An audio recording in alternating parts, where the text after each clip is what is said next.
So let us look at the question paper.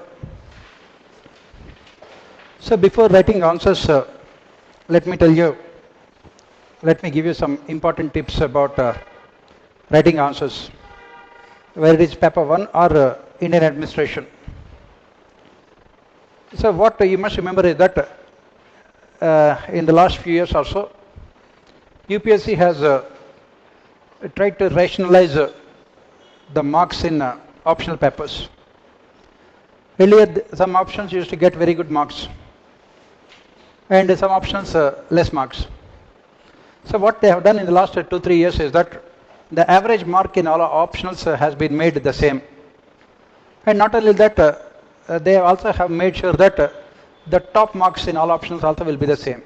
So that there will not be any undue advantage for the students taking up different optionals. So going by what the performance of all optionals this year, what we can see is that any score above 250, anything above 250 is a very, very good score in optionals. Anything above 250. And if you are getting 275, it is definitely excellent score. Anything above 275 will always be a very excellent score. And that is the reason why you can see in all optionals, the percentage of people who are scoring about 275, maximum 0.5% or 1%. For example, if say 1000 people are writing, you can see that around 10 people are getting scores of around 275 and above. So your objective, by the end of the test series should be to be safe on safe side. That is, you must be able to score about 250 marks in the optional. That should be your objective. If you are scoring about 250 marks, and if you are scoring average marks in all the GS papers around in all the 4 GS papers around 400, and say around 100 marks minimum, and in essay around 120 marks, then that will give you definitely a very good service and rank also. So that should be your target. Normally, in the last few years, people have given excessive importance to optionals, and in the process, they have ignored the GS papers also. Now, you cannot ignore the GS papers. That is the first thing that we can see from the UPSC in a mains examination last year. You must make sure that in all the 4 papers of GS, you must be scoring at least above 100 marks. And in your essay paper, at least 120 marks. That will give you definitely service, along with around 250 marks in optional. Right? You are getting 520 there and 250 here. It will be 770 marks. Cutoff for mains was 670 marks. So you are at least 100 marks above the cutoff, and you are definitely sure of at least top 200 or 300 ranks. That should be your target. And in public administration, again, if you look at it, in paper 1 and paper 2, again the scores are varying. In 1 year, they give good marks in paper 1. Another year, less marks in paper 1, paper 2. Like that, last year, people have got good marks in Indian administration. On an average, they have scored 130, 140 marks. So even if you are scoring around 110, 120 marks in paper 1, you are scoring at least 250 marks, minimum. And Indian administration, it is, you have a double advantage, because almost all the questions in Indian administration can be seen in your polity governance paper also. Almost similar questions will be asked. And also in your ethics papers also. So that is the reason why, if you focus more on Indian administration, you can be covering at least 170, 180 marks of polity governance. International relations 50 marks, that's a different thing. In ethics also, most of the questions, especially case studies, are about Indian administration only. So that is the reason why I would ask you to focus more on Indian administration. And then in paper 1, the questions are not at all difficult in paper 1. If you look at the questions in the last few years, they are not difficult. They are asking mostly simple conceptual questions. And it is all about writing answers. That's very important. As I always say, if you look at the answer sheets of all our top rankers in public administration, what you can see is that they are writing very simple answers, right? Whereas general studies or public administration, what is common to all of them is writing very simple answers. And that is what I would like to see you writing, right? When you practice answer writing here. The more simple you can write, the better the chances of you, getting good marks. Please remember, if you are writing complicated answers, it clearly shows that you don't have any conceptual clarity. It is as simple as that one. If you write the so-called intellectual answers, it shows that you don't have any conceptual clarity. Obviously, UPSC will not give you enough marks for it. So that is the reason. The first thing you have to remember is that you have to make your answers as simple as possible. And then, don't dwell too much on facts also. Facts are definitely needed. But more than the facts, what is important is analysis. That is what you have to again focus on while writing answers. Analysis is very, very important. And then next thing that is required is, if you can, correlate your answers to current events. Because if you look at the last year Indian administration paper, almost all the questions were taken from current events only. It was just like general studies paper 2 only, not much of a difference. So if you are good with your newspapers, if you are good with your current events, you automatically will be doing very well also. And finally, you can always bank upon the recommendations of second ERC. Because for most of the questions, you can always come out with the solutions from recommendations of second Administrative Reforms Commission. So this is what you have to remember. Let us go through the question paper. Right? Let us try to put all these things into practice as part of our discussions. Yeah. Pardon? You cannot hear? No, this mic is not for you people. It is for online. This is not for you. I think all of you can hear me, right? So this is not for you. This is only for those who are watching online. This mic. Otherwise, I'll have to, have 2-3 mics, right? One mic for class, one line for online, one mic for offline, above line, right? So let us, this mic is only for online. Let us look at the question. Let us look at the questions. Kautilya's Arthashastra is the art of government in its widest sense. It deals with the statecraft in the internal as well as external spheres. So, what is the meaning of the statement? That is what, whenever you see any question, the first thing you have to do is you have to understand what the examiner wants you to write from this question. So, it says Kautilya's Arthashastra is the art of government in its widest sense. It deals with the statecraft in the internal as well as external spheres. Basically, even though name of the book is Arthashastra, that means the science of wealth, it only deals with what we call statecraft. How the king should administer the kingdom. That is what the essence of the statement. Please remember, Kautilya's Arthashastra is both, as we study, practical, pragmatic, as well as idealistic document. Right? This is where you can find out about the statecraft. What do we say here? Kautilya has said that the king should always strengthen his kingdom. The much larger the kingdom is, the more stable will be the empire also.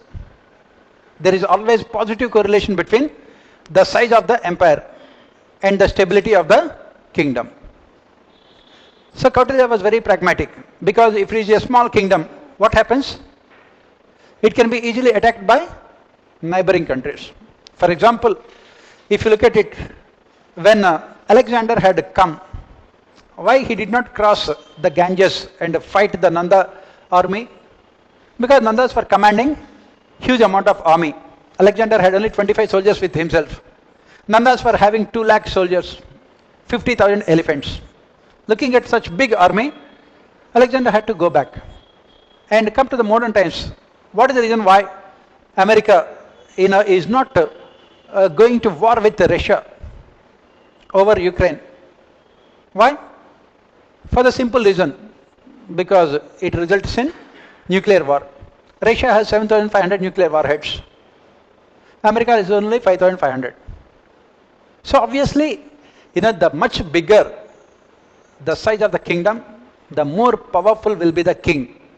So as part of the statecraft, the Kautilya has first said that before king can think about good governance and everything, he has to strengthen his hands. That is where he spoke about the king using whatever the means, immoral, unethical, illegal. Ends always become more important than the means here. So Kautilya was a very cold-blooded thinker here. He said that the ultimate objective is always to, strengthen the hands of the king, emperor. And that is the reason why he said that, in politics, there are neither permanent friends nor permanent enemies.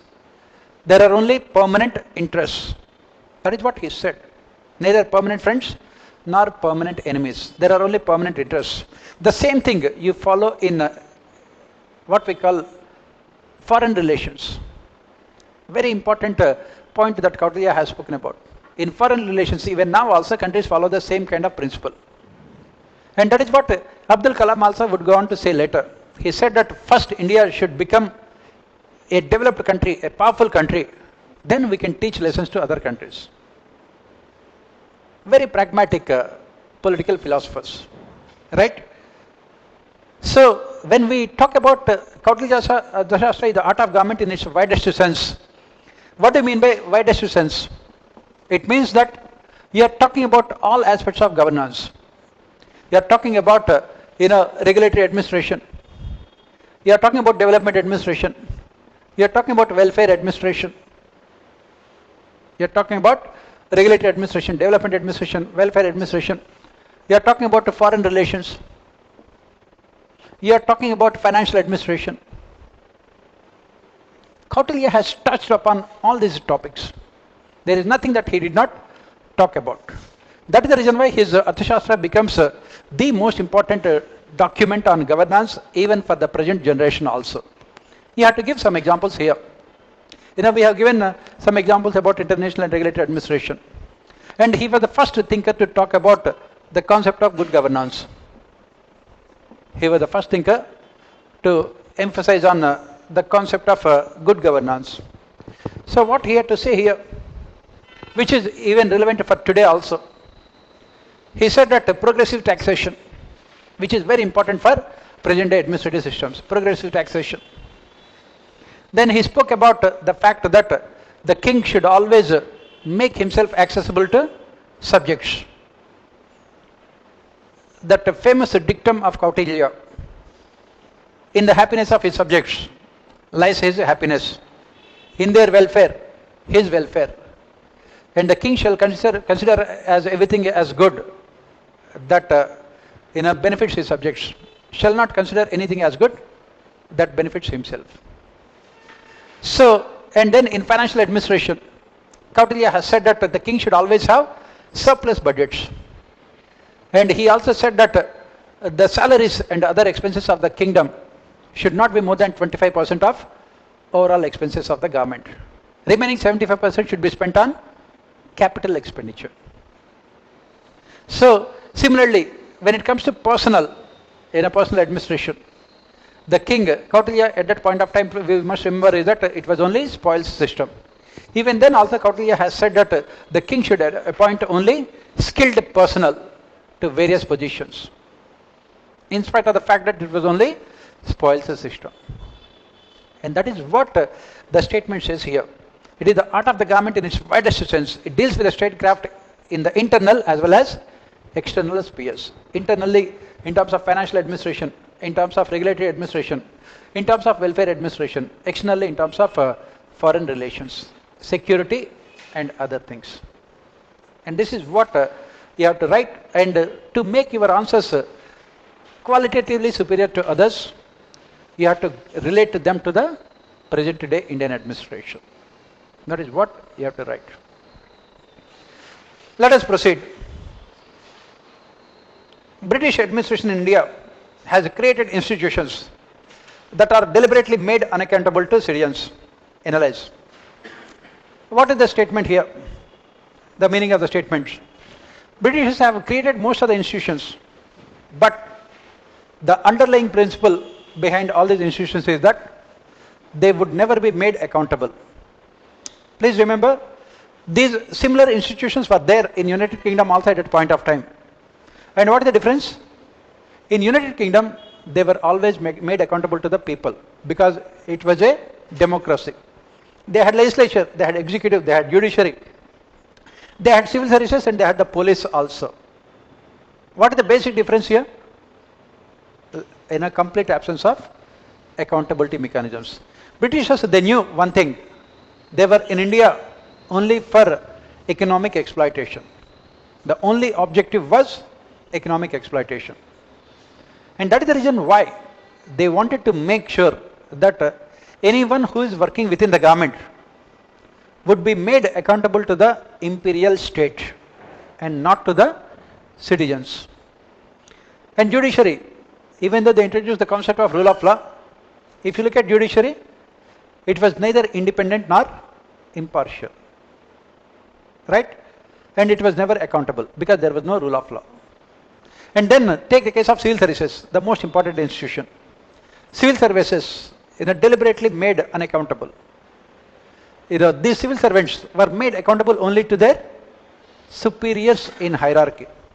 They were made accountable only to their superiors in hierarchy and no one else. No one else. And they were made accountable to the imperial state. The code of conduct, rules and regulations and everything made sure that they were only made accountable to their superiors, not to the people. And then take the secretariat administration. The entire secretariat administration was carried out in a highly secretive manner. We don't know how those who were working in the secretariat administration, the ICS officers, senior ICS officers, what they are doing, how they are formulating the policies. Nothing. Why? Because if people come to know all those things, they would revolt against the British administration. And police, the most important institution, the most visible, brute power of the British administration, police. And police were never made accountable to the people. And in India, they had introduced what is called Irish system. Irish system, not the British system of police. In UK, police are called servants, police service. In Irish, it was police force. And in India, they have introduced the Irish system, police force. They were only made accountable to their superiors and the state, those who are in positions of power, but not to the people at all. And why? Why did they do this? As I said, it was very obvious. They did not want any kind of accountability of these administrators from the lowest level, class 4 employee, to the cabinet secretary. They did not want any accountability. For the simple reason that it was only imperial state. And the only common thing in all the institutions that they have introduced, judiciary, even the council of ministers, governor generals, governors, and then ICS officers, district collectors, then police, revenue administration. Their ultimate objective is to work for the imperial interests. That is what the question says. Now, after independence, after writing all these things, you have to link it to the present day administration. As I said, your answers have to be what we call comprehensive. You have to link it to the present day administration. So what you say that after independence, as rightly pointed out by second ERC, 21st century India is still governed by 19th century rules and regulations. It is still governed by 19th century rules and regulations. We still have the colonial institutions. We still have those colonial institutions. Right? And the real reforms have not been implemented, which can ensure participation of citizens, which can fix accountability on the part of administration. And what has changed after independence? Before independence, they were serving imperial interests, the administrators. Now, they are serving the interests of those who are in positions of power. That is what Second Administrative Reforms Commission also has said. And that is what you have to end by saying that real reforms, real governance reforms that can ensure participation, transparency and accountability in administration must be implemented to achieve 9% growth rate as well as inclusive growth. That is what you have to write.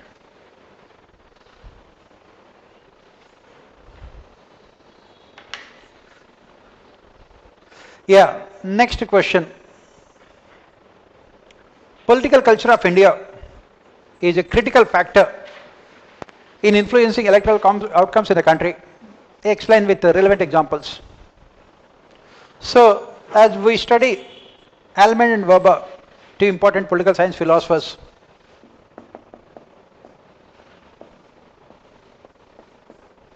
they said that political culture is influenced by three important factors: emotions and sentiments, then values or ideologies, third one is cognitions.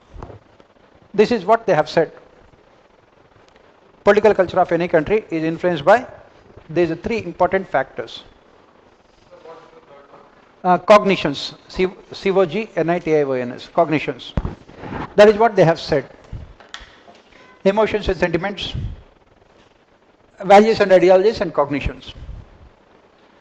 So, these emotions and sentiments, as we say, is the least developed political culture, wherein people vote in the name of emotions and sentiments, in the name of religion, in the name of caste, in the name of region, in the name of language, in the name of patriotism, nationalism, in the name of subsidies. Right? And second one is ideologies. They will be voting in terms of the ideology professed by a political party.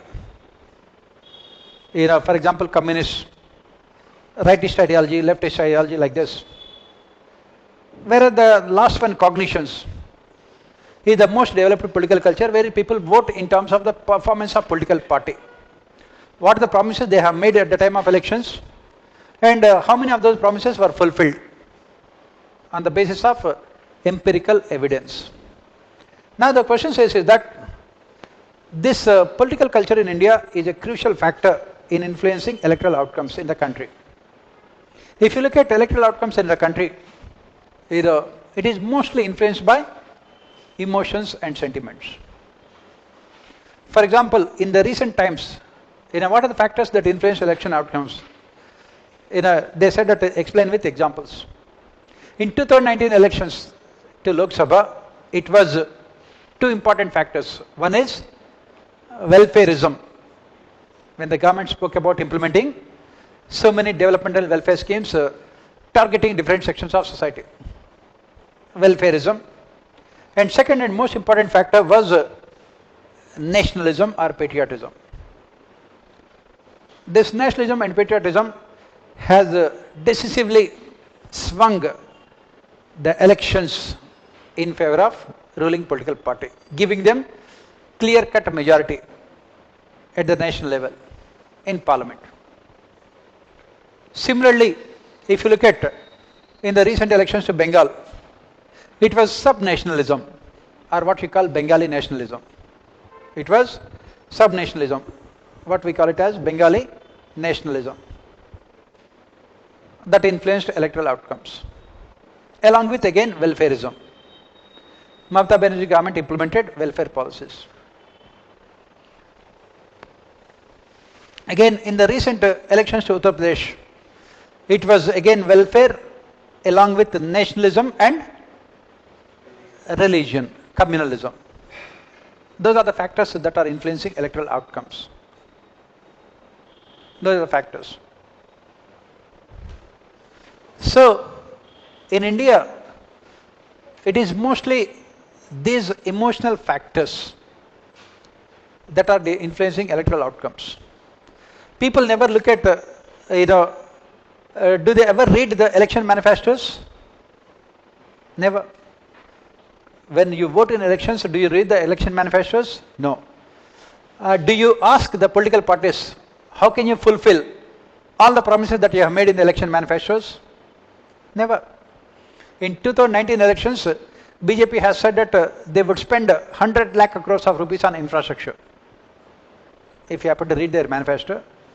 But where is that money? Do you ask the government, where is the money? In 2014 elections, Modi promised 2 crore jobs every year. How are you going to create those jobs? Do we ever ask? He promised that he will bring back black money and deposit 15 lakh rupees into the accounts of each and every person. That is what we are saying. In India, politics revolve around personalities, what we call personality cult.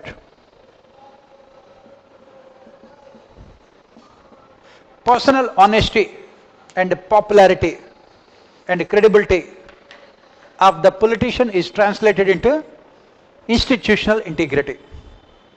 The personal honesty is mostly translated into institutional integrity. So people do not look at the institutions. They do not look at the effective functioning of the institutions. They do not look at the effective functioning of the institutions. And what do? On the other hand, they look for what we call charismatic politicians to solve their problem. This is another problem with India. At the regional level also, it is only the charismatic politicians. At the national level also, it is the charismatic politicians. Either charismatic politicians or a dynasty, political dynasty. These are the factors that influence electoral outcomes in India. These are the factors. At the regional level, you can see all those chief ministers, from Stalin to Jagan Mohan Reddy to Chandrasekhar Rao to Naveen Patnaik to Mamata Banerjee. What is common to all of them? They are very, very charismatic politicians.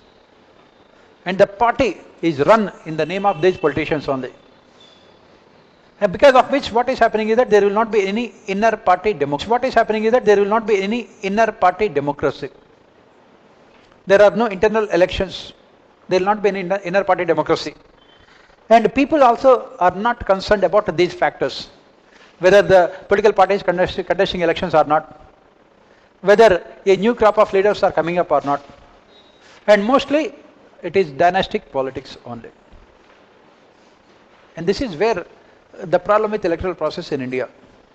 On the other hand, at the time of elections, it is mostly these emotional factors that determine electoral outcomes. I said that in the recent UP elections, it was welfareism along with nationalism and communalism played a very important role. And that is where the problem with India. Then after writing these things, you have to come out with, as usual, in the end solutions. So we have to move towards a political culture based on cognitions. If the government is giving everything free of cost to the people, all these free subsidies are given, people should ask the government, where is the money coming for these free subsidies? Right? People should ask the government, either how are you going to finance these subsidies for the next 10 years or 20 years? Why can't you spend this money on improving infrastructure? That is what we say political culture based on cognitions. They must raise above the issues about communalism or caste-based politics. In India, it is mostly the identity politics that influence electoral outcomes. And this is where media should create an awareness. Non-governmental organizations should play a critical role. More importantly, election commission should be proactive. For example, when the political parties are coming out with such impossible promises, election should come forward and say that those political parties who make those kind of promises must be de-recognized. Election Commission has the powers. That is what you must remember. It has the powers, but it does not use those powers. Under Representation of People's Act 1950, Election Commission has those powers. As Manish Tiwari, one of the Congress Party MPs has written sometime back in Indian Express. He said that Election Commission has the powers, but it is very, very shy of exercising those powers. Why? Because, again, institutional integrity. Who are appointed as the members of Election Commission? Retired IAS officer who was extremely loyal to the Prime Minister. It is what we call a vicious cycle. So they act more as the representative of ruling political party at the center than as a independent constitutional body. Right? So this is what you have to write for this question. You have to come out with the solutions toward the end. Next, democracy within bureaucracy is desirable but not feasible. Democracy within bureaucracy, it is desirable but not feasible. So what do you understand by this question? What do you mean by this? Democracy within bureaucracy is desirable but not feasible. Did anyone understand this question?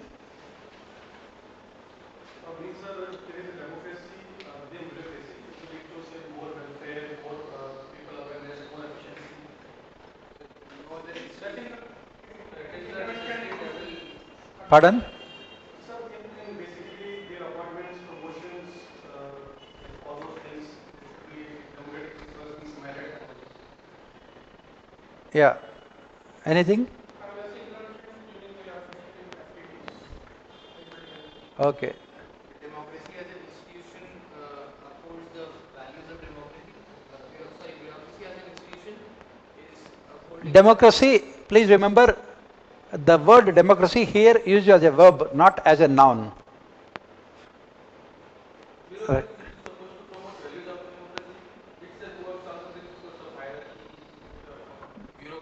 Right. Let us try to understand the statement first of all.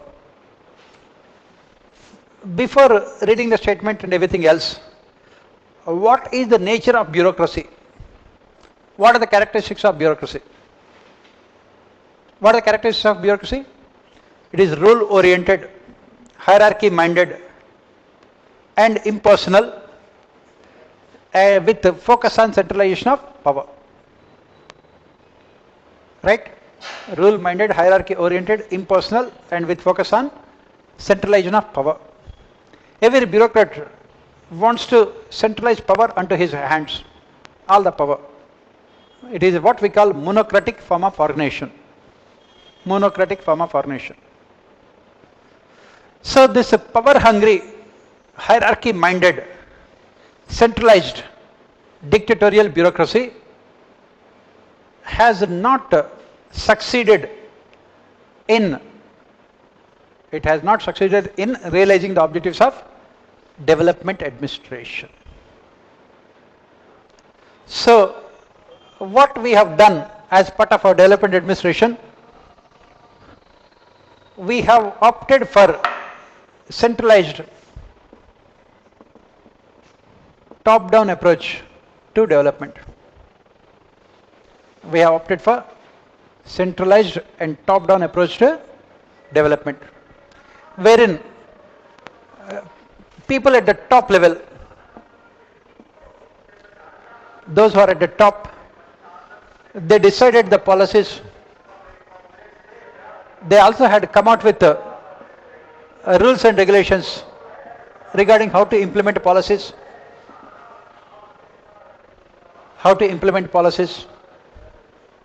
They also evaluated policy outcomes without giving any freedom or independence to people at middle and lower levels. Bureaucracy is known for very rigid hierarchical structures. People at middle and lower levels are simply asked to comply with the decisions of those who are at the top. So what happened? Automatically, it led to the failure of development administration. It led to the failure of development administration because people at the lower levels, they know the problems, they also know the solutions, but they are not given any freedom. They are not given any freedom. That's what we study with scientific management theory. One best way of performing the task. The manager will decide how the task should be performed. The worker, he knows he can do the job in a far better manner than the manager can ever think of also. But the worker is he given the freedom to perform the task the way he likes in scientific management theory? Is there any democracy in scientific management theory?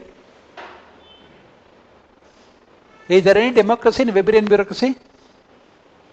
That is what the question here.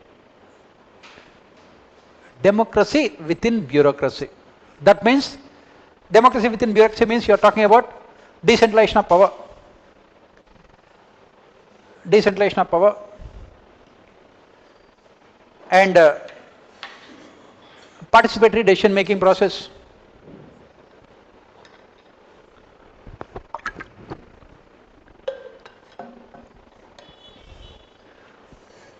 Participatory decision making process. Shift to horizontal hierarchies from vertical hierarchies. Shift to horizontal hierarchies from vertical hierarchies.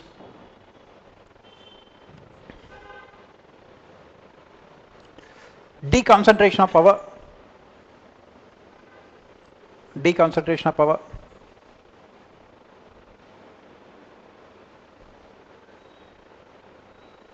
Deconcentration of power. Then functional and financial independence to lower levels. Functional and financial independence to lower levels. Right? This is what we say democracy within bureaucracy. And then emphasis on outcomes. Emphasis on outcomes than on rules and regulations. Emphasis on outcomes than on rules and regulations. Then focus on interpersonal relationships than on rigid hierarchies. Focus on interpersonal relationships than on rigid hierarchies.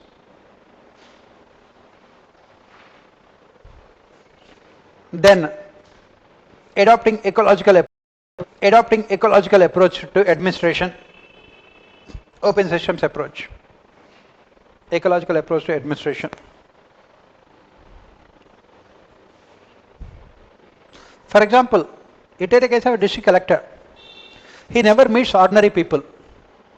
You know, the code of conduct says that they should never come into contact with other people. That is the reason why all these IAS officers, they keep completely aloof from ordinary people. If you are seen mixing with ordinary people, immediately you are given show cause notice. You are supposed to live in ivory towers. That is where it is. And that is the reason why, they are a failure. So the question that we are saying here is that democracy within bureaucracy is desirable for all these reasons. Is it feasible? That is what the question that is being asked. Is it feasible? Because whenever this decentralization and interaction and ecological approach comes, it also results in more problems. What are the problems here? What are the problems here? Problems of coordination. Problems of coordination. Then duplication of work.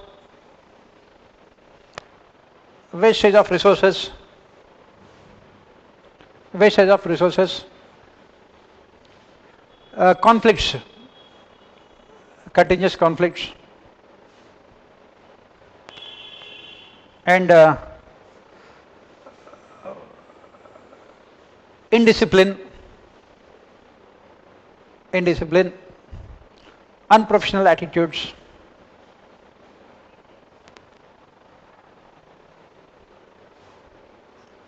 see, these are all the negative consequences. So we have seen the positive and what we have seen the negative. So what is the solution then? The solution is very simple. You have to maximize the positives and minimize the negatives. Let there be a code of ethics for bureaucracy. Let there be a code of ethics for bureaucracy.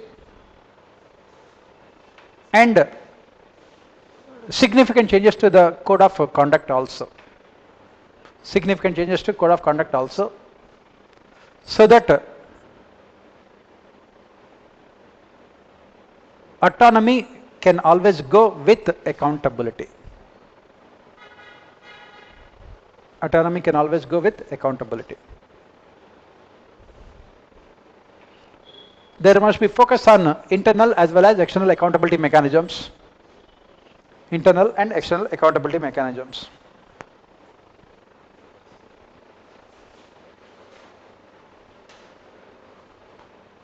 Right? So ultimately what we are saying, there should definitely democracy within bureaucracy. It should come with the necessary safeguards. It should come with the necessary safeguards. Just because it has problems, it cannot be abandoned. That is what we are saying.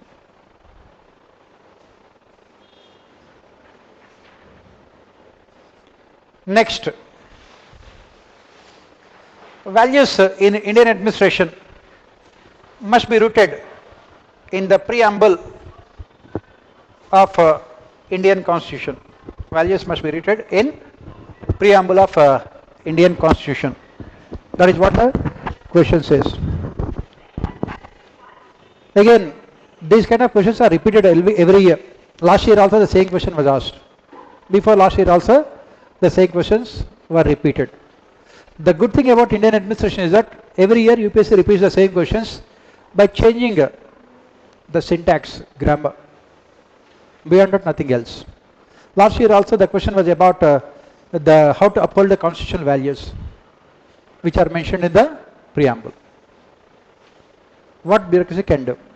So the same thing. Values in Indian administration must be rooted in the preamble of the Indian Constitution. So again, as usual, what is the meaning of the statement? That means, as we study, the efficiency of administration is influenced by two important factors. What are they? One is the institutions, second one is the values. Structures and values. Efficiency of any organization. Any efficiency of any organization is influenced by these two important and critical factors. One is the institutions, the structures. Second one is the values that the institution has. Whether it is a private organization or a public organization, it must have a core value system. So the question says is that the values that bureaucracy must possess, must inculcate, must practice, should be rooted in the preamble of our Constitution. That is what the question says. So, if for our bureaucracy to be efficient, we have created the structures. We have also come out with efficient laws, rules and regulations. We also have a very efficient recruitment system.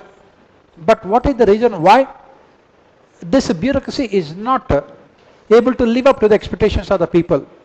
Because of their value system. Those colonial values which were part of our bureaucracy for such a long period of time must be replaced with the values that our Constitution has imposed. That is what you have to write. And what are the values that you find in the preamble of our Constitution? What are they?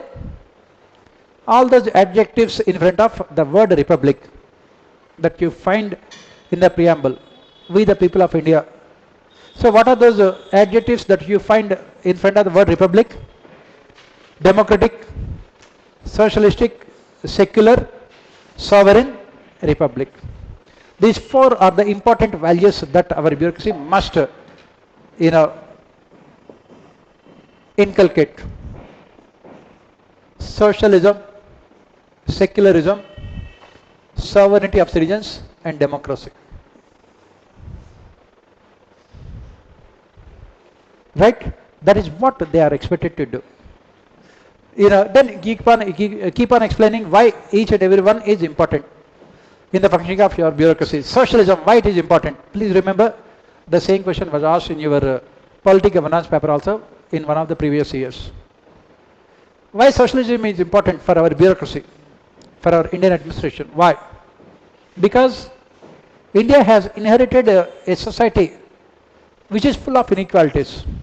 And after independence, we have not been able to achieve the objectives of inclusive growth. On the other hand, what this liberalization, privatization, globalization has done, it has accentuated those inequalities rather than reducing them. Definitely, the per capita income of the poor people has increased, but the incomes of the rich people have increased at much higher proportion than the poor people. On top of it, Corona, link it to the present day. On top of it, Corona, what happened during the Corona times?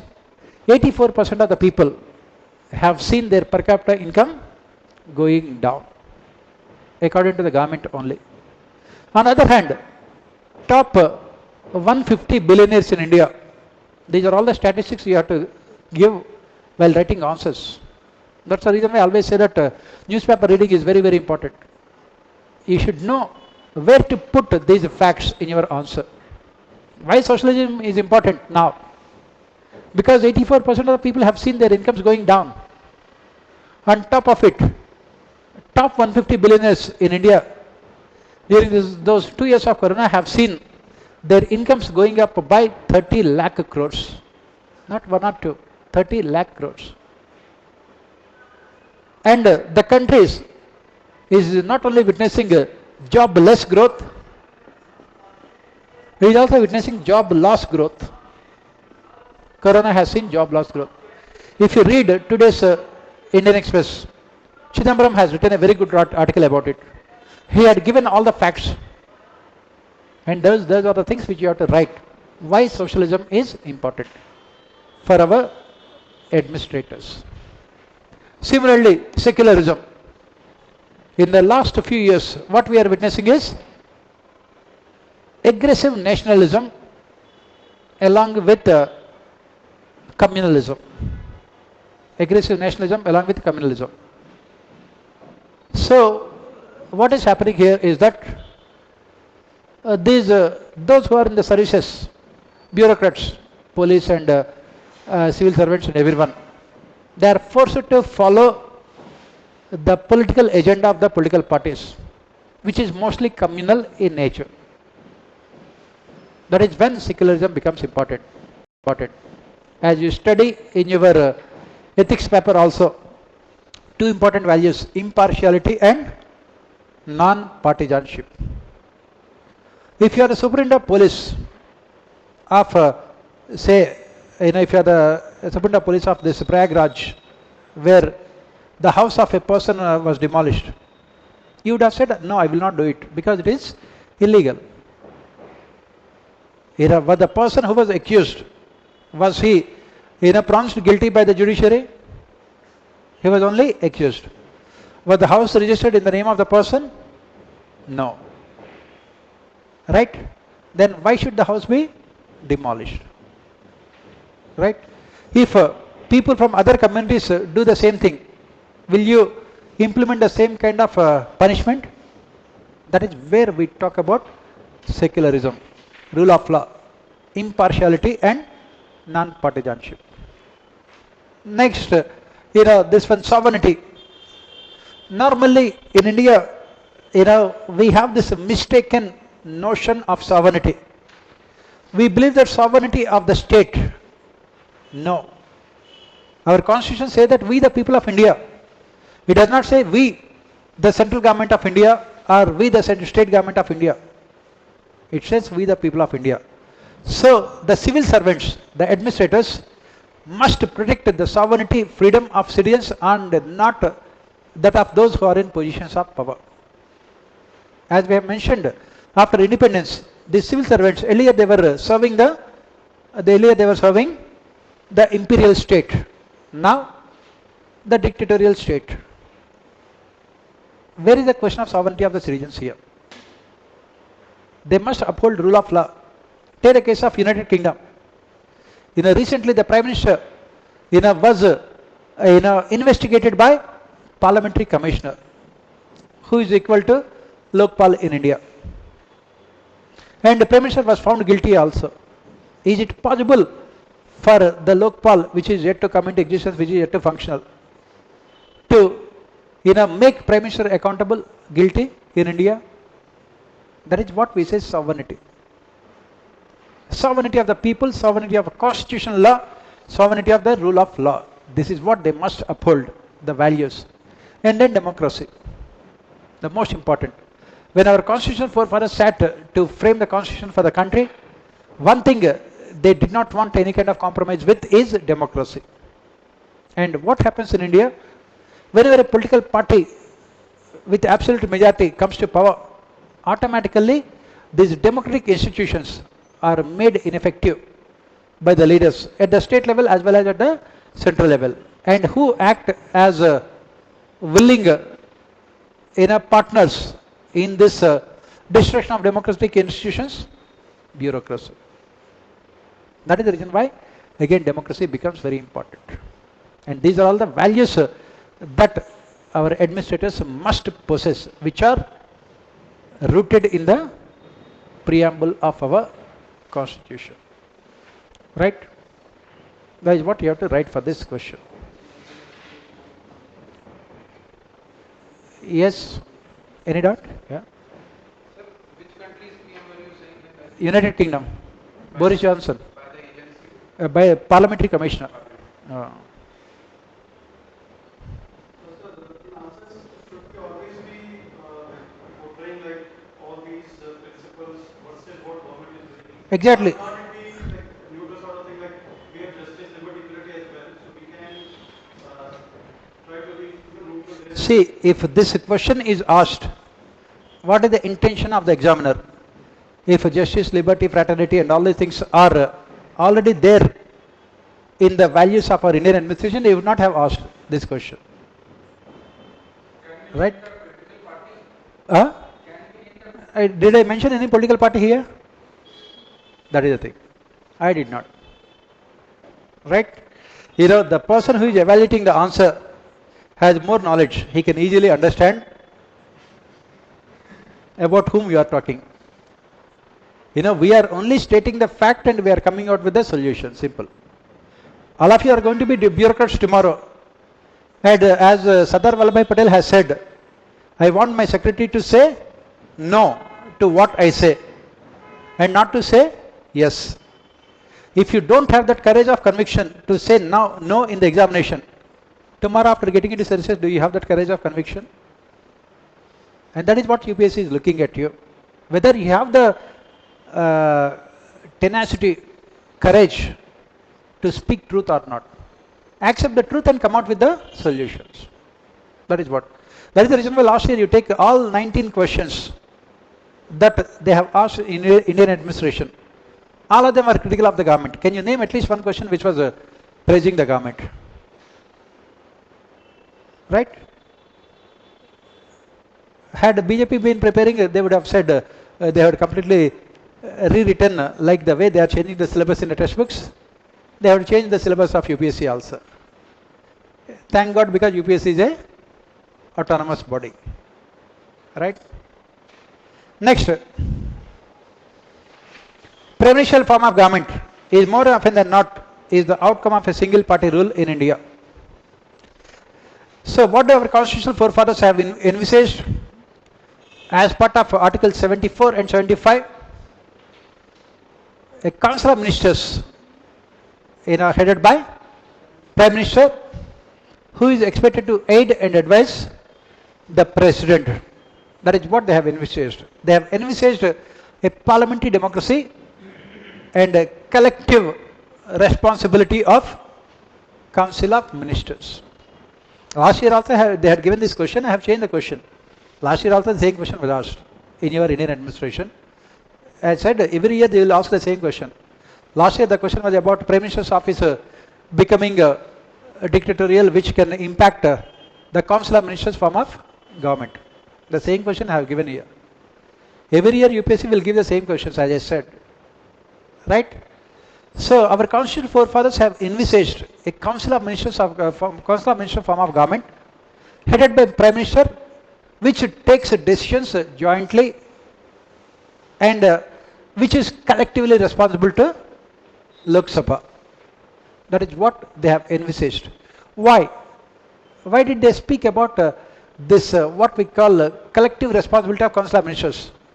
Why? Because India being such a vast country, diverse country, if the ministers come from different places, different regions, they can take care of the interests also. Diversity is very important.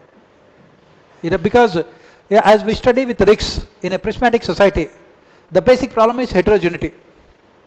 This heterogeneity results in competition among the different groups to have control over resources.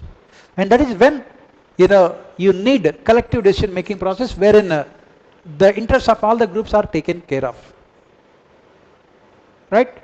That is what our constitutional forefathers have envisaged. A parliamentary democracy, a council of ministers form of government, collective responsibility. But as the question says, whenever the country witnessed what we call a single party rule at the center, it inevitably led to prime ministerial form of government. Jawaharlal Nehru had absolute majority, but he was basically a Democrat, at heart. That was the reason why he led mostly what we call Council of Ministers form of government. He made sure that PMO and other institutions would never become controversial. But after that, the later prime ministers, especially after 1971 elections, what we have witnessed is only prime ministerial form of government. And what happened? The worst example was in 1975, when the cabinet even forget about consulted. It was not even informed about imposition of emergency. Only the Home Minister, Brahmananda Reddy, along with the Prime Minister, Indira Gandhi, Sanjay Gandhi and Siddharth Shankar Roy. Only these four people knew about imposition of emergency in the country. And no one else. Dealing a death blow to this Council of Ministers form of government. That is the reason why Janata government has amended the constitution and has said that imposition of emergency must have the concurrence of cabinet. For the first time the word cabinet was also introduced. You have to give all these examples. Right? Similarly, from 1989 what the country had witnessed was coalition governments till 2014. That is when we have seen Council of Ministers form of government, wherein the Prime Minister was forced to give more freedom to the cabinet ministers. Sometimes it led to policy paralysis because of the conflict among the cabinet ministers belonging to different political parties. After 2014, we again have seen a single party rule, which again led to prime ministerial form of government, wherein the major decisions were taken without involving cabinet. Right? This prime ministerial form of government can ensure efficiency because the decisions can be made in a smooth and efficient manner. But it can be antithesis to parliamentary democracy. That is what we are saying here. For a country as large, as diverse as India, it is always better to have a Council of Ministers form of government. That is what you say. Yeah. So in this question, we will write negative qualities of prime ministerial or we will go with example? You can write, that is what, when you are writing the negatives and positives, immediately give the example also. Otherwise, what happens is that instead of 150 words, you will be writing 1500 words. Because these kind of questions are open-ended. Obviously, that is the reason why I am giving the conclusion. The conclusion is that This is what again Second Administrative Reforms Commission also has said. It has said that for a country as large and as diverse as India, it is better to have collective decision making process to protect the interests of various sections of society. Let the Prime Minister be powerful, charismatic, but let him ensure Council of Ministers form a government. Whenever the government had taken decisions, whenever the decisions were taken by PMO on his own, those decisions proved to be disastrous.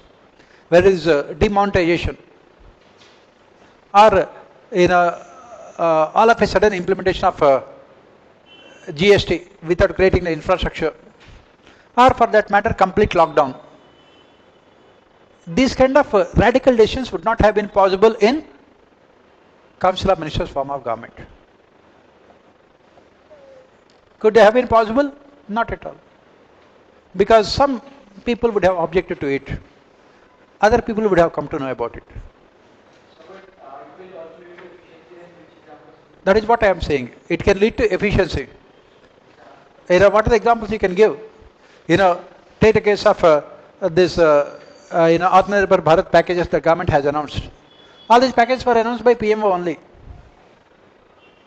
And it results in more coordination. Right now, all the ministries will have to join the bandwagon here rather than questioning the things. Next, constitutionalism can become an ideal concept. Constitutionalism can become an ideal concept if governance systems are not made efficient. Analyze. Almost similar questions. The problem is that when you have to ask questions only from 1 or 2 chapters, inevitably you have to repeat them. How can you get 19 questions from 2-3 chapters? First chapter is evaluation only, not many questions will be there. Philosophical and constitutional framework and union government. So basically you have to ask only questions from union government, 1 chapter. So the questions will be repeated. And UPSC, when they are asking questions from 19 chapters, they are repeating the questions. Right? That is where the problem is. But again, this is some kind of a practice for us to, analyze more concepts. Right? This gives us opportunity. Constitutionalism can become an ideal concept if governance systems are not made efficient. Analyze. As we say, what is this constitutionalism? In simple terms, constitutionalism means strict implementation of rule of law in both letter and spirit. Strict implementation of rule of law in both letter and spirit. That is what we say constitutionalism. Constitutionalism means limited government. In the dimension of constitutionalism, it means limited government. And the dimension of constitutionalism is inherent checks and balances within the system. Last year, this dimension was asked in your Indian administration paper. Inherent checks and balances within the system. Next dimension of constitutionalism is sovereignty of the citizens.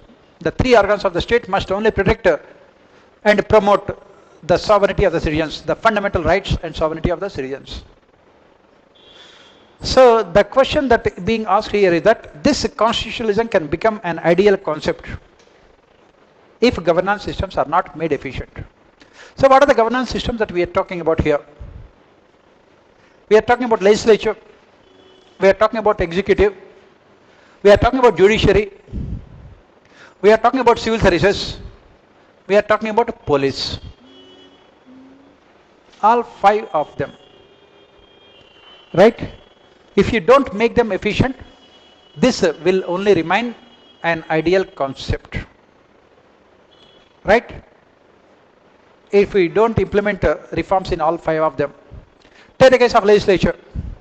When 43.5% of your MPs in Lok Sabha have serious criminal records against them. In the present Lok Sabha, according to ADR, 43.5% of them have serious criminal records against them. Half the members of Lok Sabha are lawbreakers. When lawbreakers become lawmakers, will there be any rule of law? Which is the essence of constitutionalism? Will there be any rule of law? Obviously, Not. Right? That is why we have to reform the functioning of our legislature. Then take the case of executive. Take the case of executive. Executive using its brute majority on the floor of the House to silence opposition. In the last 2.5 years also, since 2019, November, when the government got a majority in Rajya Sabha also, not even a single bill was referred to standing committees of the parliament. Today, you can see the interview of Om Birla, our speaker. He was trying to defend the government. He was trying to defend the government. He was saying that, yes, the government should have, sent the bills to select committees of parliament. Where is democracy? The bills are introduced, the bills are given to the MPs morning at 9:30. 11 o'clock they start discussing. 2 o'clock voting takes place. 3 o'clock it will go to the president. 4 o'clock it will become law. Timeline. The 3 form bills were passed by Rajya Sabha in exactly 2 minutes. One bill, 40 seconds. So efficient. That is the reason why we need reforms in executive. Judiciary, the less we talk about it, the better. Anyway, I have given the separate questions also for parliament and judiciary also. So you have to write all the things. Civil services, right now what is happening is complete politicization. Post-retirement positions are used by the political executive to make civil servants completely politicized in their functioning. Any civil servant who speaks truth, any civil servant who is willing to come out with unbiased opinion are punished by the political executive. They only want yes minister kind of civil servants. And police, as we know, the less we talk about them, the better. Police. Right? That is the reason why you have to make them efficient. And you can write out the solutions also. Right? Next. Though the legislature and executive rule as well as administer, civil servants only administer and do not rule. Discuss. What have you understood by this question? Though legislature and executive rule as well as administer, civil servants only administer but not rule.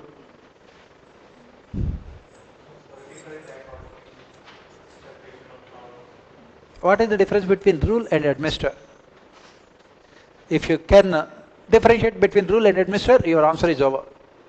On the other hand, if you don't write the difference between rule and administer, whatever you write becomes useless. What is the difference between ruling and administering?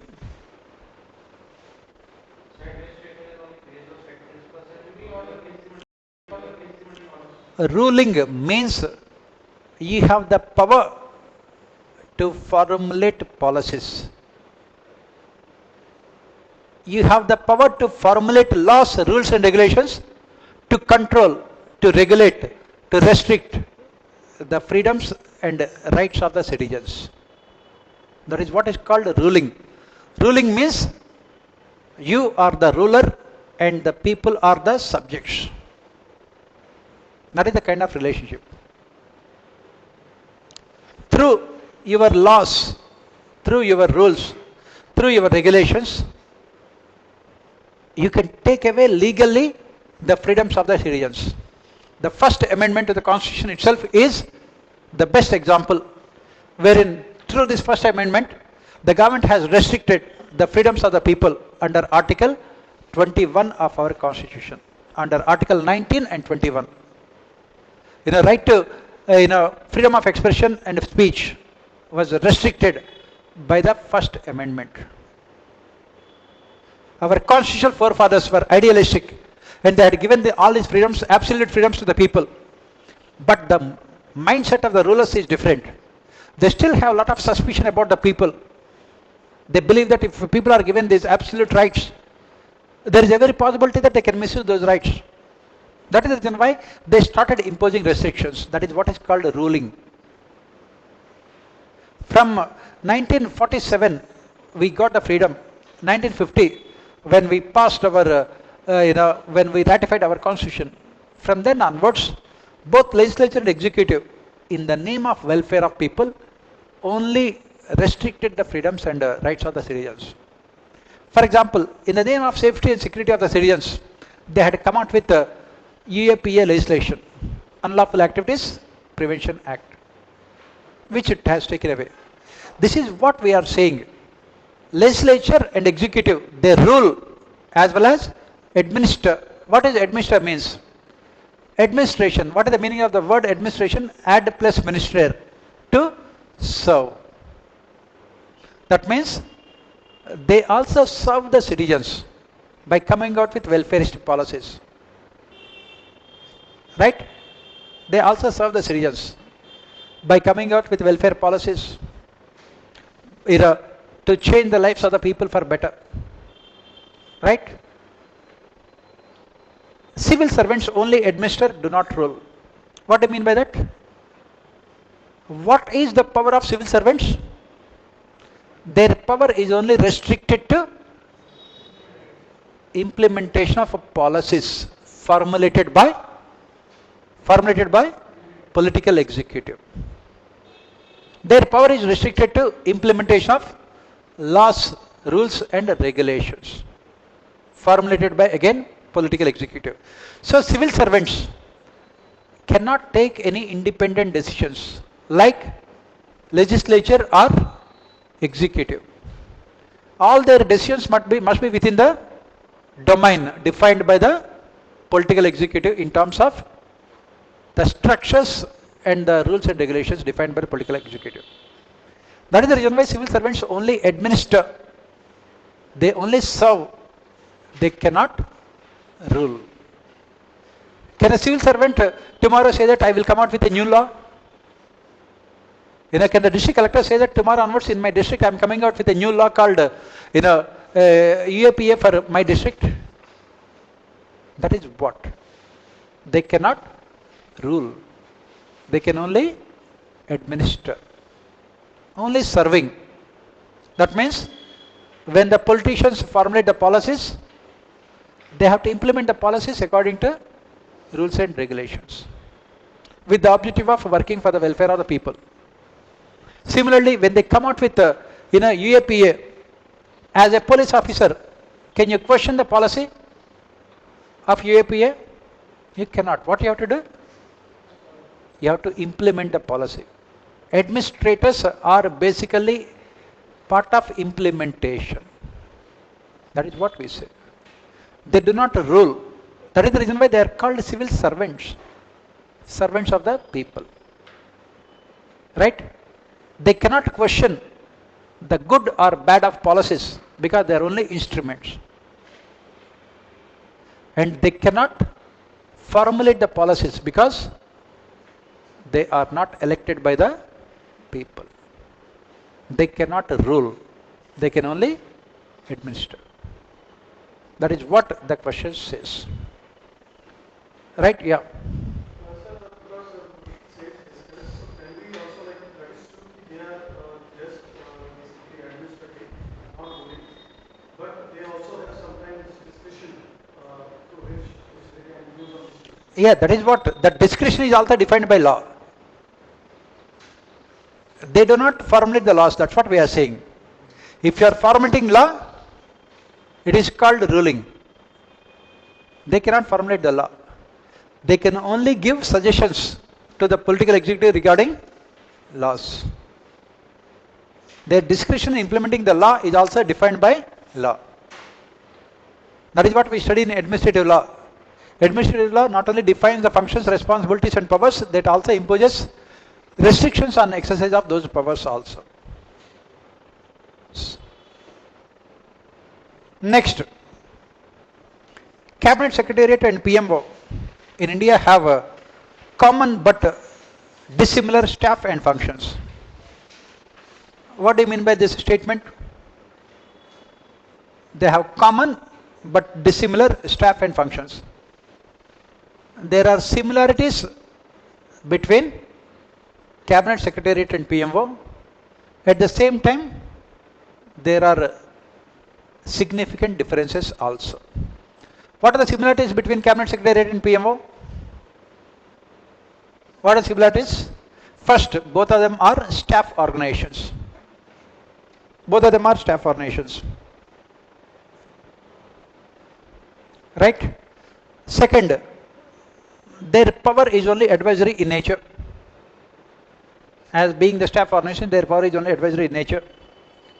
Third, both of them are headed by generalist civil servants.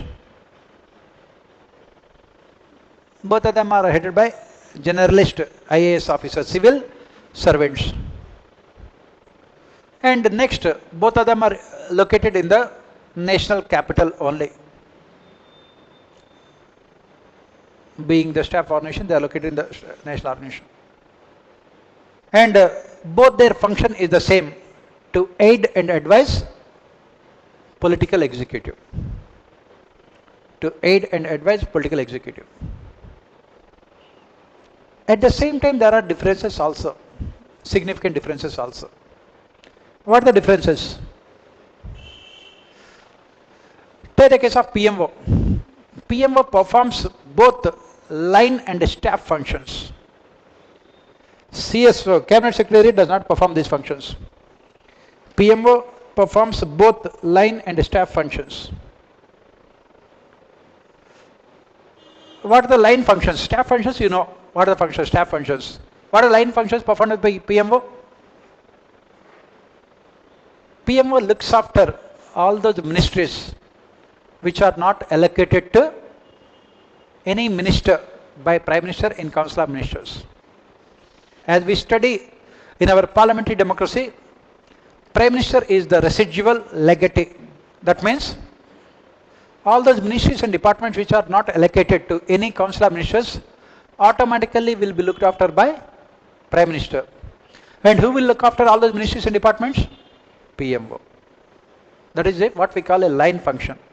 Similarly, PMO also looks after many departments which are under the direct control of the Prime Minister. What are they? Department of Space, Department of Atomic Energy, right? Then anything else in PMO? We have this Department of Personnel also. Department of Personnel also. Looking after all the department is part of what we call line functions performed by PMO. These are the functions which are not performed by Cabinet Secretariat, where the officials in these departments can take decisions on behalf of Prime Minister. That is what we say. Their power is not advisory, their power is mandatory, like in line departments.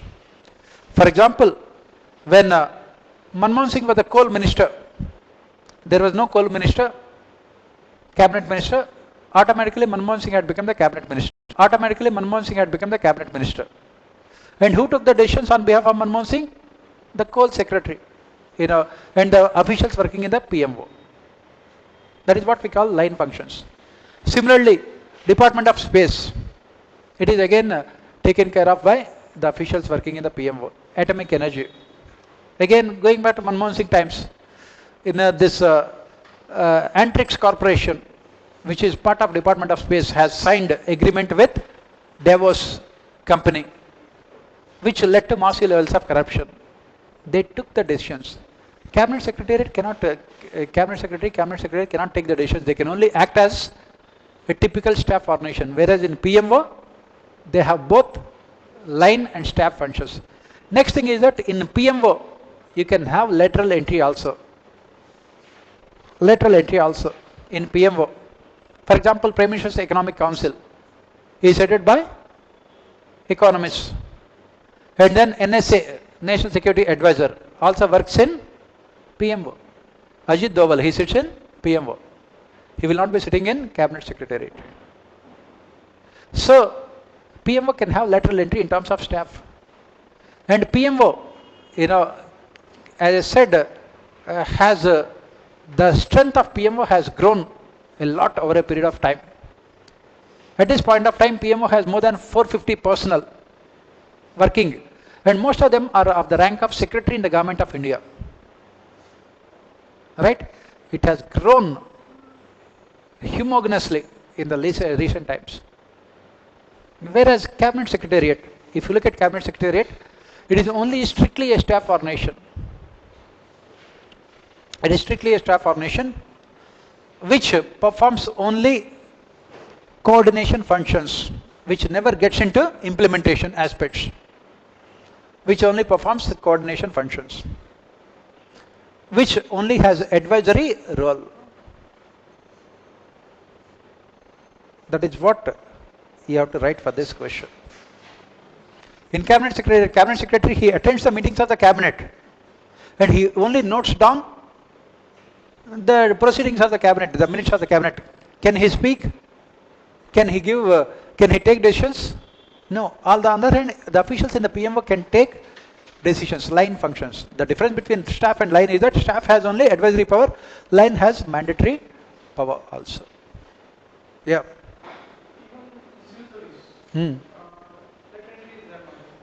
Pardon?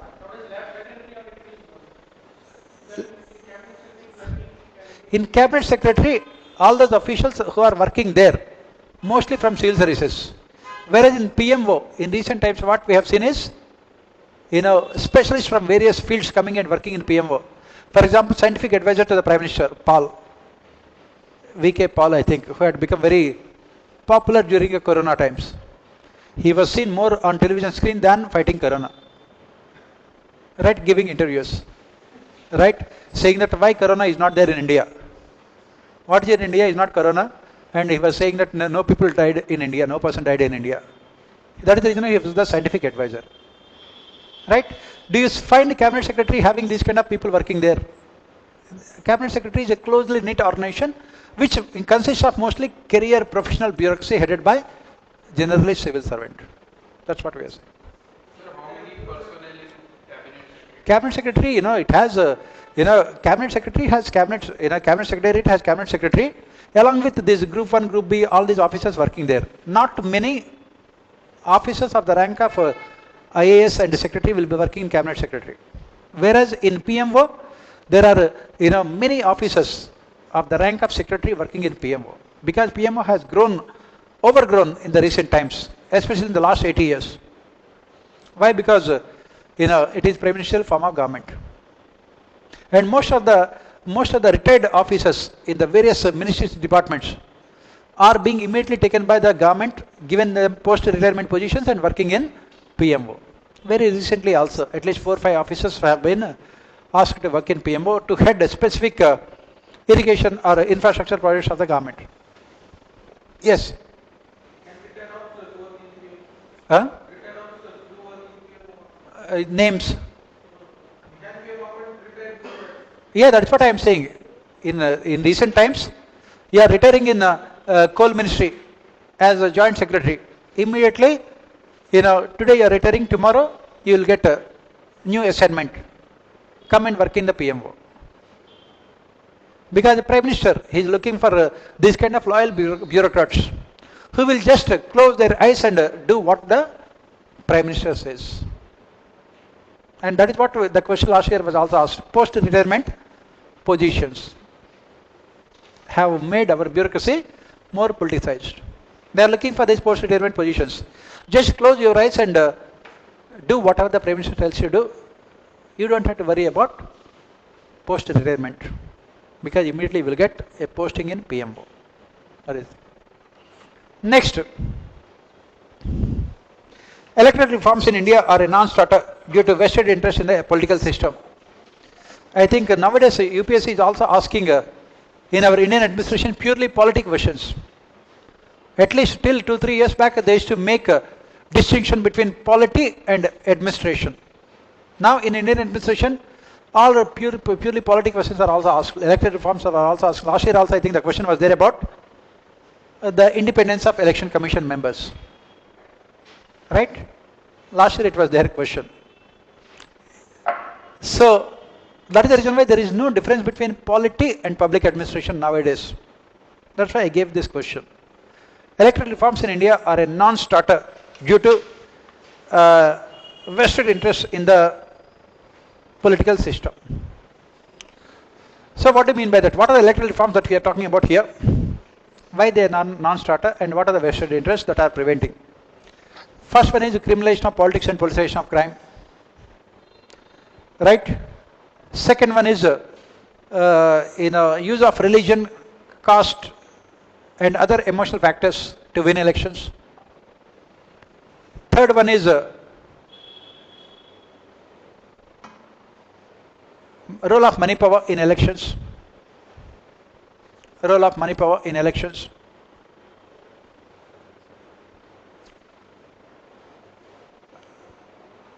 Fourth one is absence of inner party democracy in political parties. Absence of inner party democracy in political parties.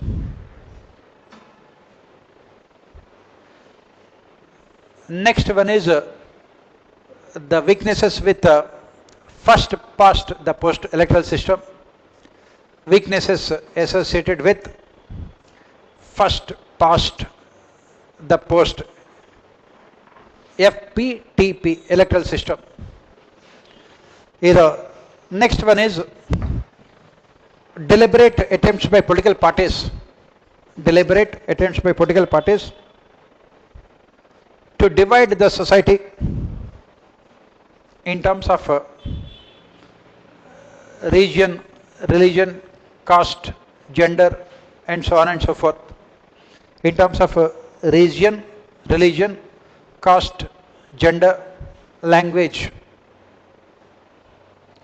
to create vote banks and win elections. To create vote banks and win elections. Right?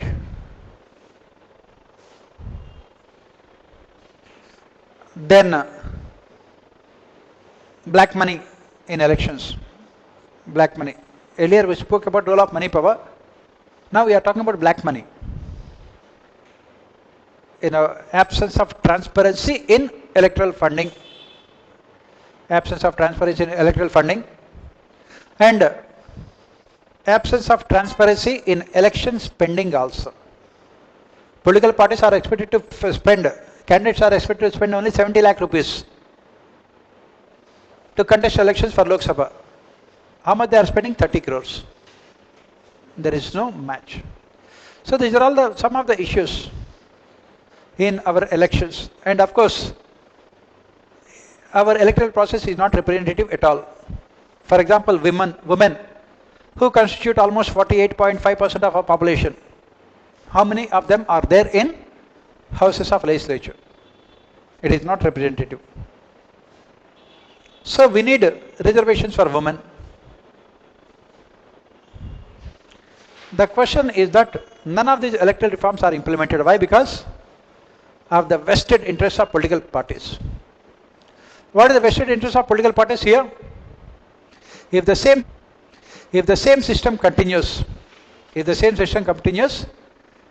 they can win elections more easily than moving towards anything new or any other reforms. For example, as we have said, people can be easily influenced in the name of religion and caste, in the name of subsidies and reservations, in the name of nationalism and patriotism. Right? On the other hand, if you implement electoral reforms, you have to remove criminals from politics. That means 44% of MPs will not be there in the Lok Sabha. And if you remove the role of money power, Rajya Sabha, recent elections to Rajya Sabha, you must have seen, all those who are contesting to Rajya Sabha are only, startup unicorns, multi-billionaires. Right? All of them. All of them are multi-billionaires. And what the constitutional forefathers have envisaged about Rajya Sabha, they believe that Rajya Sabha should be the forum where the intellectuals, knowledgeable people, those who spend their time in the service of the society, those who cannot get themselves elected, those who are not in active politics, they must be selected by the political parties so that this Rajya Sabha can act as a chamber that would ensure what we call proper checks and balances in the system. Since they are not concerned about electoral politics, they can focus on service. And who are the members of Rajya Sabha now? All of them are businessmen only. Recently also, who got themselves elected to Rajya Sabha? Especially from regional political parties, all of them are businessmen only. Kapil Sibal got elected to Rajya Sabha from Uttar Pradesh on Samajwadi Party ticket because he was the lawyer for all these corrupt politicians. In Supreme Court, he would be arguing all their cases. He was the lawyer for Mayawati, he was the lawyer for Mulayam Singh Yadav, everyone else. They are the ones who are getting elected. That is the reason why we need electoral reforms. No political party wants to have inner party democracy. No political party wants to get our electoral system rid of money power. No political party wants what we call a political culture based on cognitions. Right? Due to the vested interests. After writing all these things, then you can talk about the solutions. What should be done also. As I said, the solutions are very simple. The reforms have to be coming from people. Because political parties are not, as we studied in administrative reforms topic, demand side reforms and supply side reforms. Supply side reforms means the reforms that are implemented by election commission or the government or parliament are absent. So what is required is demand side reforms. People must demand reforms. Media must create awareness. NGOs must go to the ground level and explain to the people the consequences of the present political system.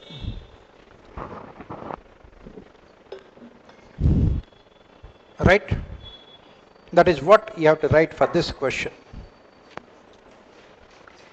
Next,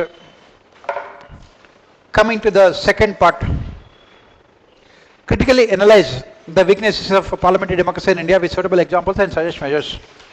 I think this is a very straightforward question. These kind of questions are regularly asked whether it is polity governance or your Indian administration. So what are the weaknesses of parliamentary democracy in India? First thing is that, according to theory, legislature, parliament is supposed to control the functioning of executive. In reality, it is the executive that dominates the functioning of parliament. We talk about this separation of functions between legislature, executive and judiciary. In our parliamentary democracy, we have only separation of functions but not separation of powers. That is the problem here. So what is happening is that executive uses its brute majority on the floor of the house to control, to silence, to regulate parliament. Whenever single political party has absolute majority on the floor of the house, automatically parliament is rendered ineffective. Then you can talk about all the instruments, starting with the question of 0 hour, then short duration discussions, passing of bills, then budgets, financial committees, parliamentary committees, then confidence and no confidence motion, then number of days parliament is meeting, and then there's criminalization of politics and politicization of crime, quality debates and discussion that takes place on the floor of the house. Recently, Supreme Court Chief Justice has said that since there are no quality discussions and debates on the floor of the house, judiciary's job has increased. Why? Because parliament is passing all those laws without any discussion and debate, and most of them have so many defects. And yesterday, our speaker felt so bad. He said that there are so many discussions and debates in the parliament, maybe our Chief Justice is not listening to them. That is what he says. Right? That is where the problem is. He can write about, and then talk about anti-defection law, which has completely silenced the members of parliament. They are not allowed to speak their mind on the floor of the house. Then talk about the whip that is generally issued by the political parties, so that members of parliament do not have any real power to decide how they are going to vote. Then talk about the sessions of parliament being washed out because of the conflict between the ruling party and opposition parties. Immediately after Corona, when the parliament met, the entire session was washed out. Why? Because Congress party was demanding the presence of a Prime Minister on the floor of the House. And ruling political party is more than happy. Prime Minister would never come. He came on to the House on the last day of the session. He said that, yes, I have come. And the Speaker has said that the House is adjourned. That is what. And the next time, Pegasus issue. Again, entire session was washed out. Budget is passed without any discussion, guillotined. Right? Bills, as I said, they are passed in 2 minutes time. 3 bills were passed in 2 minutes time. Each bill 40 seconds. Very efficient. Even the speed of light also would feel depressed looking at the efficiency of our MPs. You can write all those things and you can come out with solutions. I am sure you can do all those things, right? Next, judicial accountability remains a contentious issue due to failure of executive to ensure consensus and unwillingness on the part of judiciary to make it accountable on a voluntary basis. Again, every year the one question of judiciary has to be there. 1 year it will be about All India Judicial Services. Next year is about judicial legislation. Third year it is about judicial reforms. Fourth year it is about National Judicial Accountability in Appointments Commission, NJAC. So every year, and fifth year it is about lack of representation for women in judiciary. Like last year the question was asked in Polity Governance Web. So when it comes to judiciary, you know all the problems and you know the solutions also. The question here is, it says that executive has failed to ensure consensus regarding accountability of judiciary. NJAC was passed, but NJAC had so many what we call controversial provisions, because of which ultimately Supreme Court had struck down NJAC, saying that it violates which article of the Constitution? Article 5(0), which speaks about separation of executive from judiciary. But the judiciary was not willing to make itself accountable also on a voluntary basis. Judiciary is not trying to reform itself. And legislature and executive have failed to reform judiciary. And this is where the problem is right now. What we have having is status quo. So right now, as we study, like MP Fale, it should have been integration. Right now it is compromise. Whenever there is any conflict, it should be resolved through integration. But right now we have only compromise. And what is the compromise right now we have? The compromise is that the executive and judiciary have agreed that the appointments would be made through this MOU, Memorandum of Understanding, wherein Supreme Court would refer the names of the judges. This law minister and the prime minister and the council minister, they will discuss and they will give their approval. There is no merit in appointment of judges. There is no transparency in the functioning of judiciary. There is no accountability. Why? Because executive wants what we call a judiciary which is neither independent nor impartial. 70% of the cases in Supreme Court, the main litigant is central government. Central government. So the present situation benefits both legislature, executive as well as judiciary. And in the last 80 years, what we have seen is what some critics have called it as executive judiciary. A judiciary which is more than happy to take the side of executive. Some of the controversial decisions that have taken, that the judiciary has taken, judgments, some of the controversial judgments, like, which has dented the credibility of judiciary also. A former Chief Justice was sitting on judgment related to a case where he was the main culprit also. That too, the case related to sexual exploitation, harassment, right? Which is against the principles of natural justice. But executive remained silent. Sir, later nominated to Rajya Sabha. Exactly. Later he was nominated to Rajya Sabha. Why? Because he had come out with a very important judgment.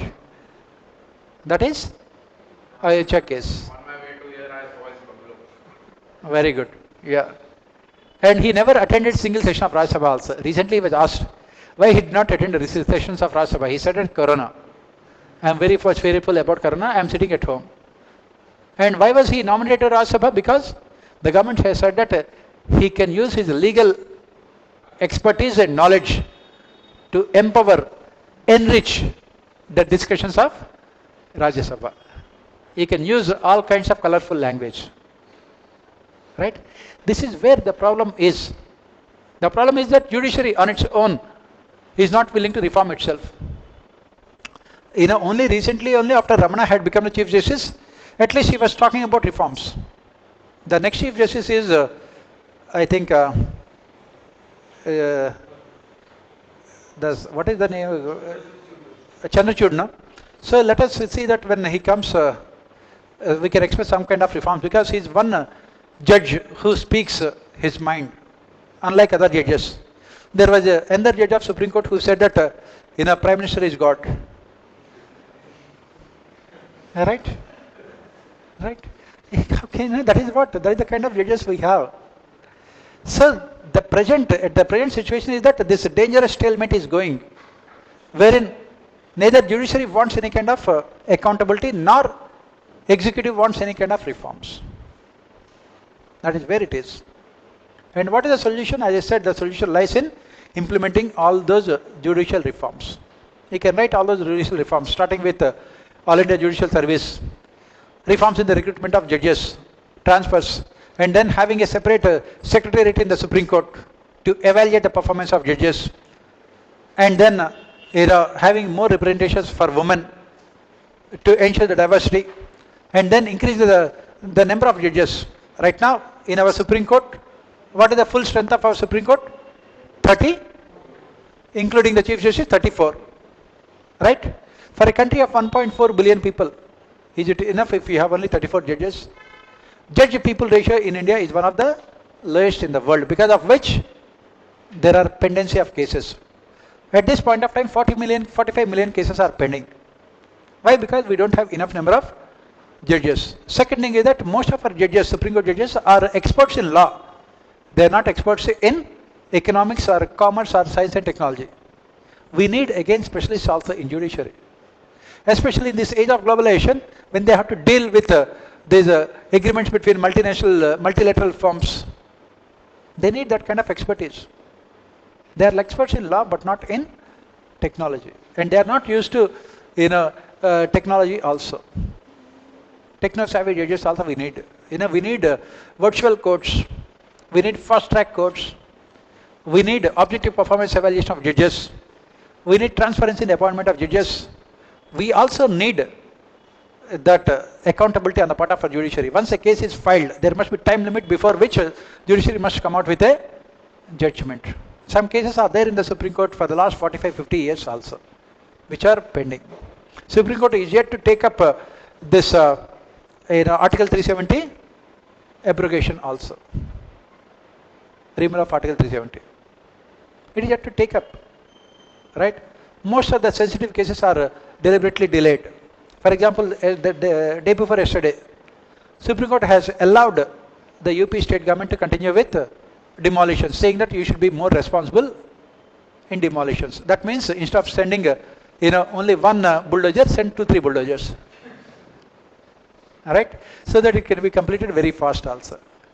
That is where, and during the corona crisis, migrants, lakhs of migrants were walking. Supreme Court refused to see the writing on the wall. It went by what the central government has said, that there are no migrant crises.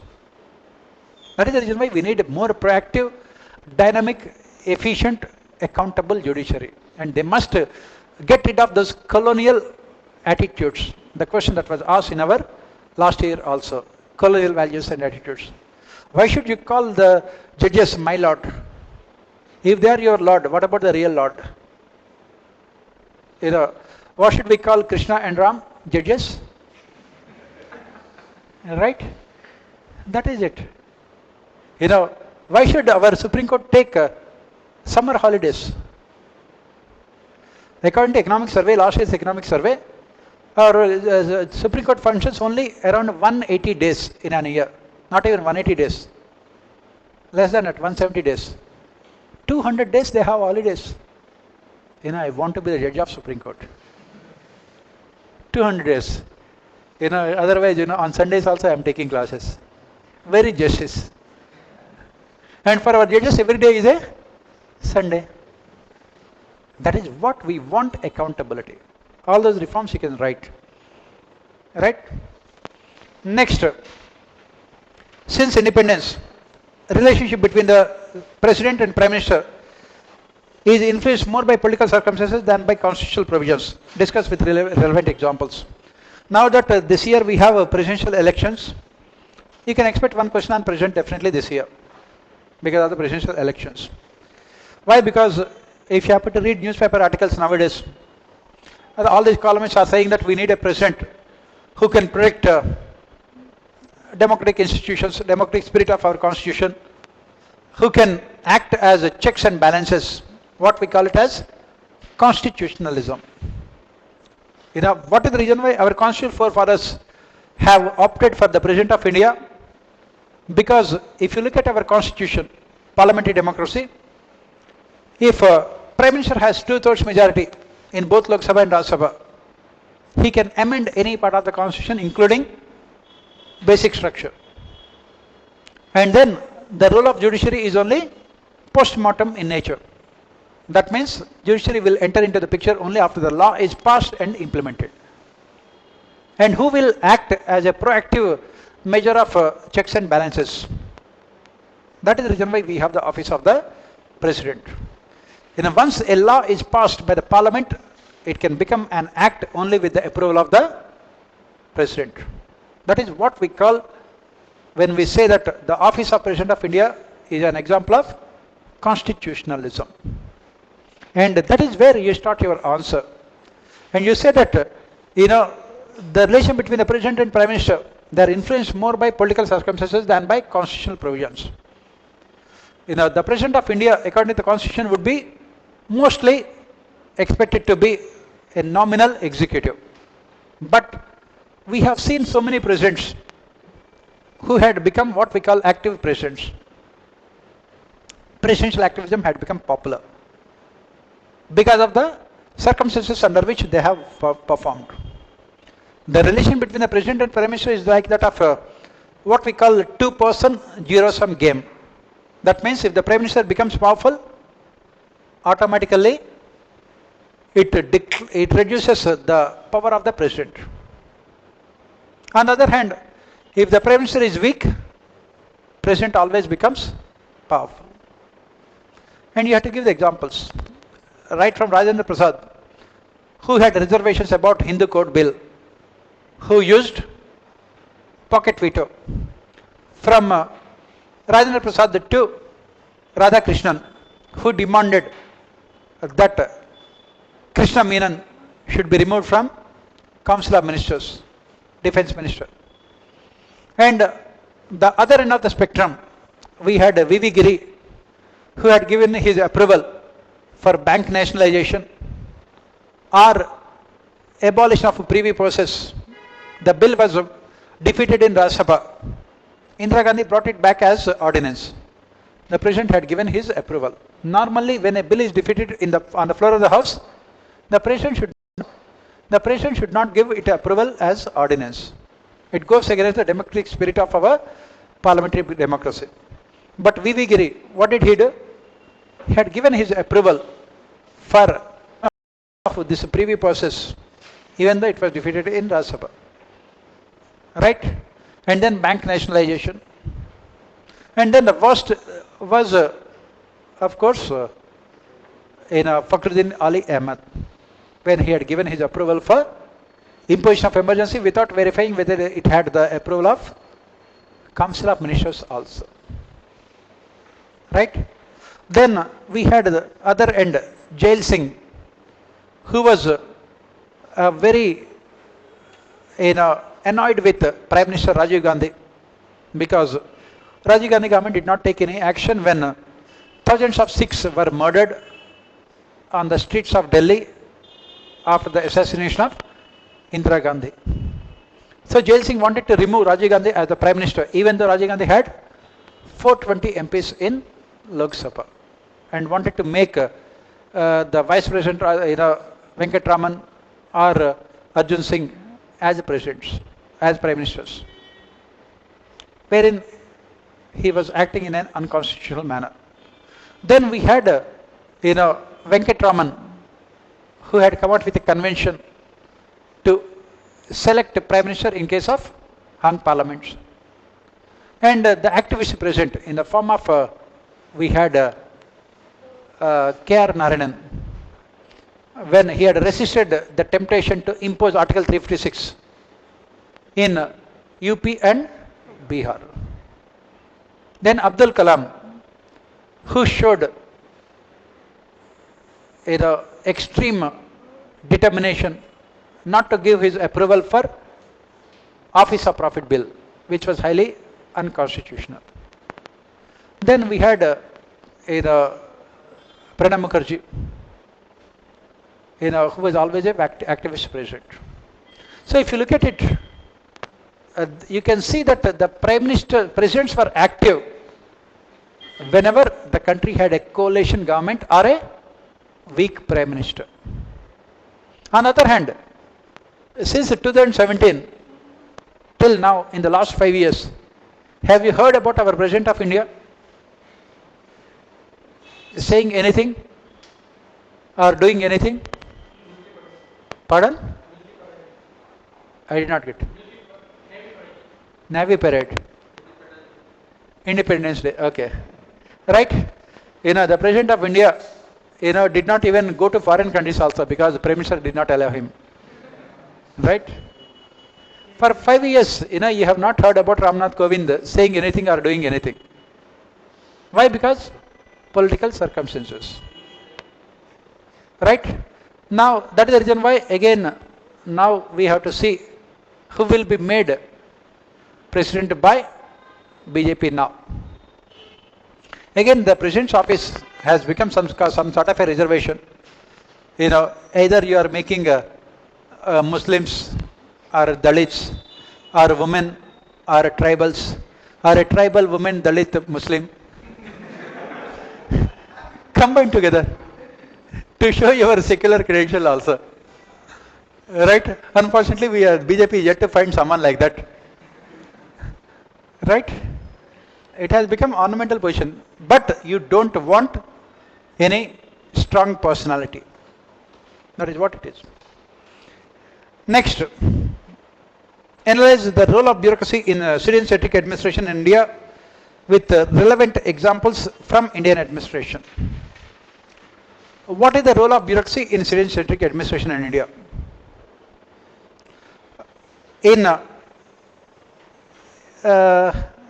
With relevant examples. So what do you mean by citizen-centric administration? What do we mean by citizen-centric administration? Yes. What do we mean by citizen-centric administration?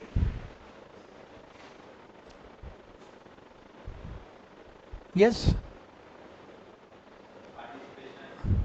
Citizen-centric administration means active involvement of citizens in governance, in terms of policy formulation, in terms of policy implementation, and also in terms of policy evaluation. Right? That is what we call citizen-centric administration.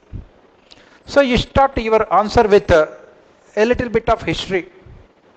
You say the development administration in India has not been successful because of a centralized top-down and bureaucracy-centric administration. Centralized top-down and bureaucracy-centric administration. It has not been successful. Right? Because of this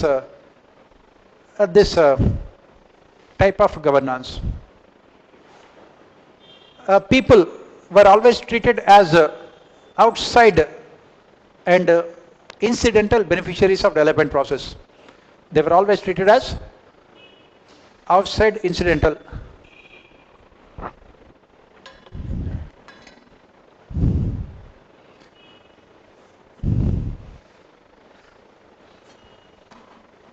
From 1990s onwards, you say radical changes have taken place from 1990s onwards. First, 73rd, 74th amendments. Second, LPG, liberalization, privatization, globalization. Third, governance reforms, e-governance, citizen charters, social audits, rights-based approach.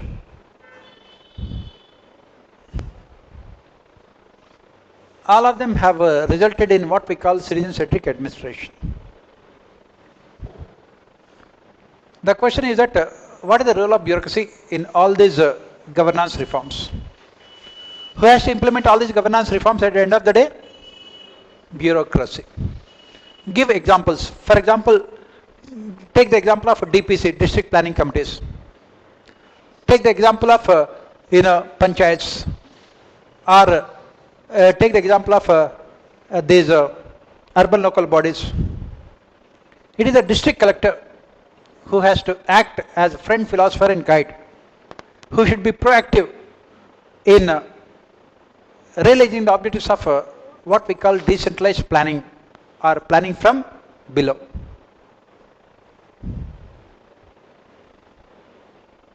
Then give the examples of other governance reforms, citizen charters. Citizen charters. Again, it is a district collector or the bureaucracy who must provide critical financial information to social audit committees. Critical financial information to social audit committees. Then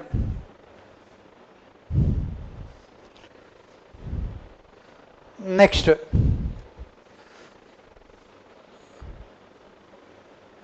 performance evaluation done by social audit committees. Performance done by social audit committees must get the much needed credibility only when bureaucracy is willing to, it will get the much needed credibility only when the bureaucracy is willing to implement those recommendations. Then, now we talk about new public governance. At this point of time, we are talking about new public governance. In this new public governance, we talk about institutional pluralism.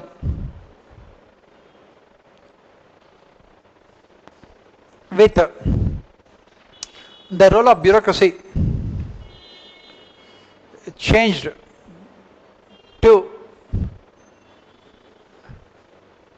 ensuring consensus among various institutions. Ensuring consensus among various institutions involved in the development process. What are the institutions that you are talking about? NGOs, civil society organizations, private sector, self-help groups, media. So bureaucracy must be proactive. They must ensure that these organizations meet regularly and ensure consensus and implement policies. Please remember, there are no clear-cut examples from Indian administration. So you have to imagine all of them and say that these should be the examples. Right? You have to imagine. Next. Yeah. If there is a particular example in some newspaper, maybe an incident. You can quote it, definitely. If you have those examples, you can quote it and you can give it to others also. Right? Right? Because this is like, a wealth of information, jewels. Right? If you have that information, you can give. Otherwise, you don't find them, at least in India. In Africa, you might find it. All right? Next, the Prime Minister of India should not only be democratic in his functioning, but should seem to be so in the eyes of the people. Analyze the statement in the context of extra-constitutional powers enjoyed by the Prime Minister with relevant examples. Again, we have to give these kind of questions. This was also asked by UPSC some time back. When almost 10 or 12 years back, a similar question was asked. Please remember, in Indian administration, UPSC has a very, very bad habit of repeating the previous year's questions. That is the reason why what I would say is that take last 15, 20 years questions in Indian administration. First do them. If you still have time, do them again. If you still have more time, do them third time. Because they will repeat the questions. They will repeat the questions. So this was a question sometime, it was asked some time back. The Prime Minister should not only be democratic, but more importantly, that is what we say, in politics, what really matters is perception than reality. And the question says that, discuss the statement in the context of the extra constitutional powers enjoyed by the Prime Minister with relevant examples. Our Prime Minister, as part of the Constitution, our Prime Minister has so many powers. Apart from this, he also has some extra constitutional powers, which can easily make our Prime Minister dictator. So what are the extra constitutional powers that our Prime Minister has? In the good old days, it was the Planning Commission, which was extra constitutional body. It was not a constitutional body. As the chairman of Planning Commission, Prime Minister could do lot of things. Now it is not there. So what are the extra constitutional powers that our Prime Minister has? What are they? Pardon? Okay.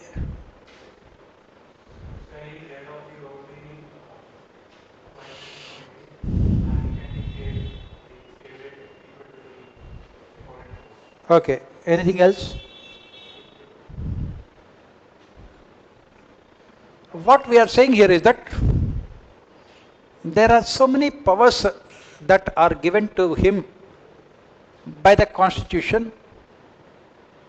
When we say extra constitutional, how those powers are misused to benefit either his political party or himself, going beyond Constitution. For example, imposition of Article 356. It is there in the Constitution, but it is being misused. Similarly, Prime Minister has the power to appoint Council of Ministers and remove them also. But when he is doing so, in the eyes of the people, it should be seen as democratic in nature. Similarly, Prime Minister has the power to impose emergency in the country, right? But while doing so, it should be not seen as undemocratic or dictatorial. So let us give the examples here. Prime Minister has the power to appoint Council of Ministers and allocate portfolios to them, and at the same time, if he is not satisfied with their performance, he can remove them also. Take the case of Jawaharlal Nehru.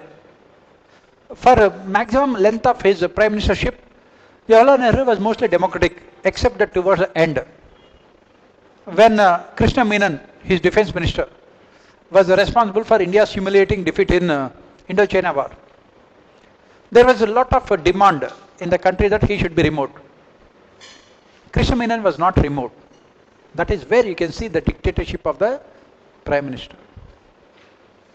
And that is when the then President Radhakrishnan had asked Krishna Menon, had asked Jawaharlal Nehru to remove Krishna Menon. Finally, Radhakrishnan had to threaten Nehru that if you don't remove him, I will dismiss him from Council of Ministers, using my powers under the Constitution. That is where you can see dictatorial functioning.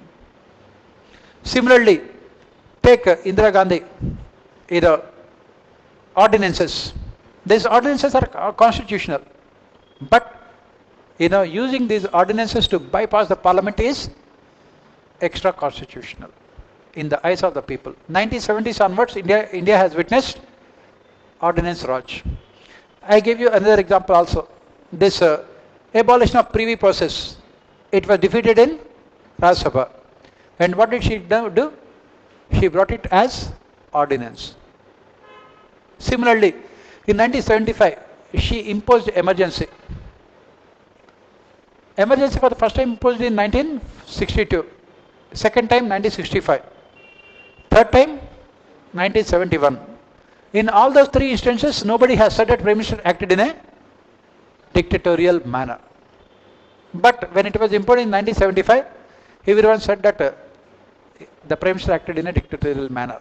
In the perception of the people, the powers are there.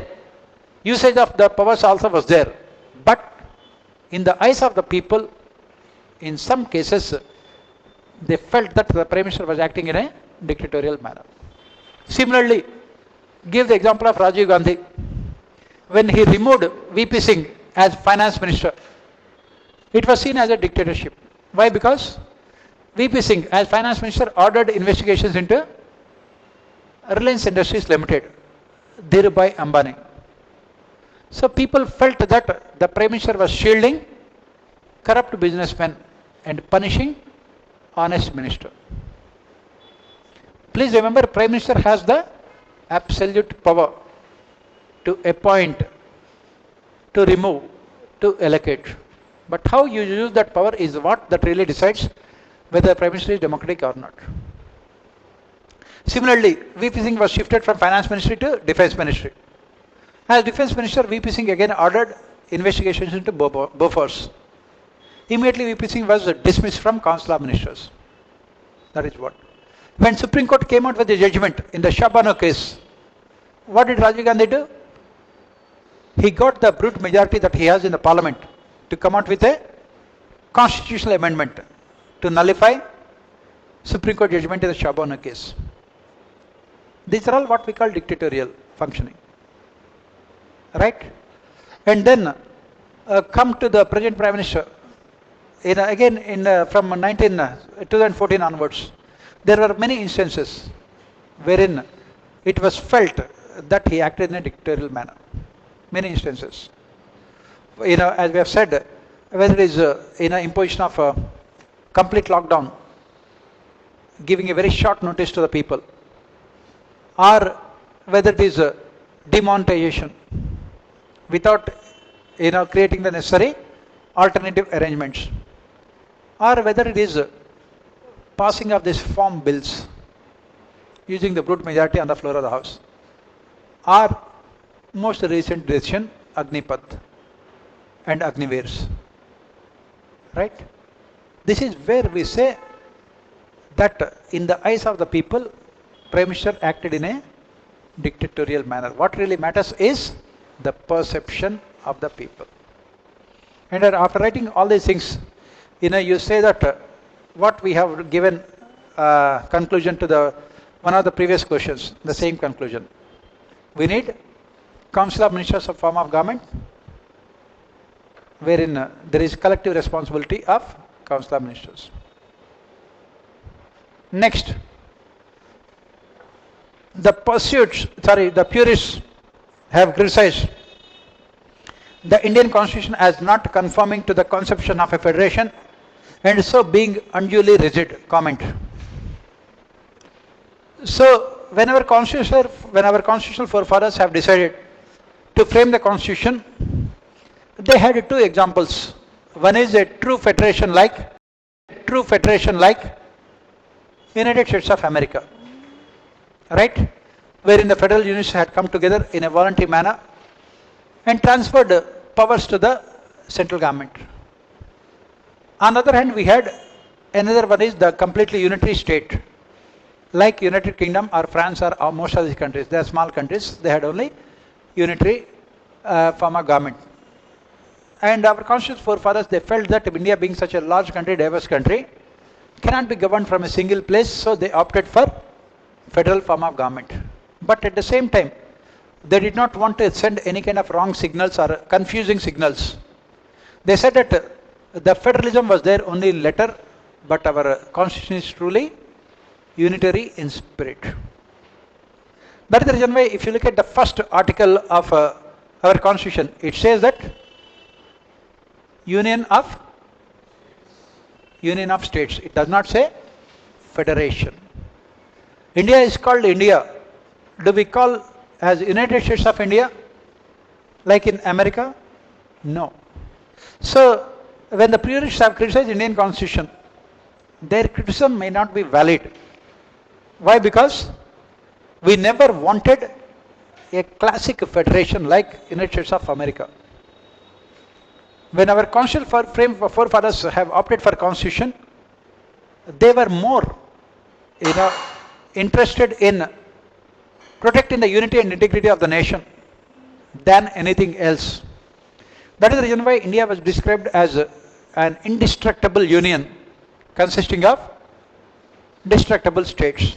Articles 3 and 4 talk about, you can say, anti-federal features of our constitution or unity features. Under Articles 3 and 4, what do we say?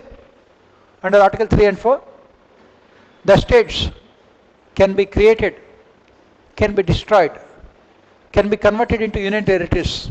Union territories can be converted into states. Their boundaries can be changed and their names also can be changed only with simple amendment in Parliament. It requires only simple majority on the floor of the House. It does not require any special majority also. So we don't agree with the statement. And at the same time, our constitution is not also unduly rigid. It is also flexible. How? In the last 70 years, you take the case of United States of America, 1789. Right now, we are in 2022. How many years? 230 years. How many times it was amended? American Constitution? Less than 15 amendments. In India, in 70 years, we have amended any number of times. Given an opportunity, we can introduce one amendment. So how can we say that it is rigid? So it is not rigid, it is also flexible. So we don't agree with this statement. Next, some features of Mughal administration in essence do exist in Indian administration. So what are the features of Mughal administration we find in the Indian administration? What are the features? First one is federal form of government. Mughals also, at the top you have the emperor, then provinces, then the districts. So this federal form of government, it was there. Please again, these are the features which we are inventing. Otherwise, there is absolutely no relation between what the Mughals had at that point of time and what we have now.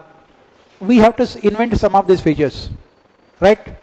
For example, you can see, a person and a elephant. We say that both of them are same.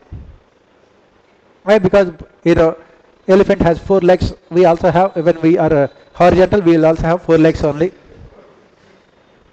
right? Like that. So that is how we have to invent the features. Federal form of government. Then second one is this paper governance, Kagaz Raj, written communication. That is also there. Then in this police administration, Kotwals, it is there now also. This Thana, the present day Thanas were there from the Mughal times, right? Then rank classification, which was there in the Mughal administration. Rank classification, if you remember. It starts with, at the lowest level, the military rank. At the lowest level, you have 10 soldiers and some horses. At the topmost level, 5,000 soldiers and good number of horses. The rank classification, which is again there in our administration in the form of civil services, rank classification. Then what else is there? What are the other features? Can we say any other feature that is there in the Mughal administration? Revenue administration. Right now, what is there? Okay, the names Patwaris are all still there. Yeah, right. Yes, but now the problem is that we don't have any land revenues. Patwari is more of a social institution. then economic one. Then anything else, and then governors. Provinces were headed by governors. We also have the states right now headed by governors, the nominal executive.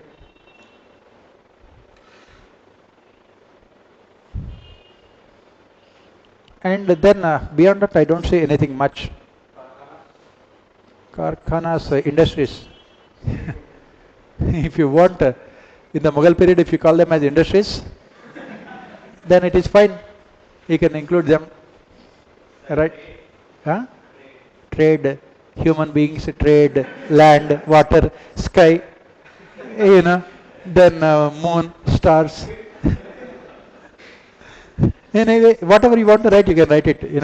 You can invent only your answers. Right? He said Karkhanas.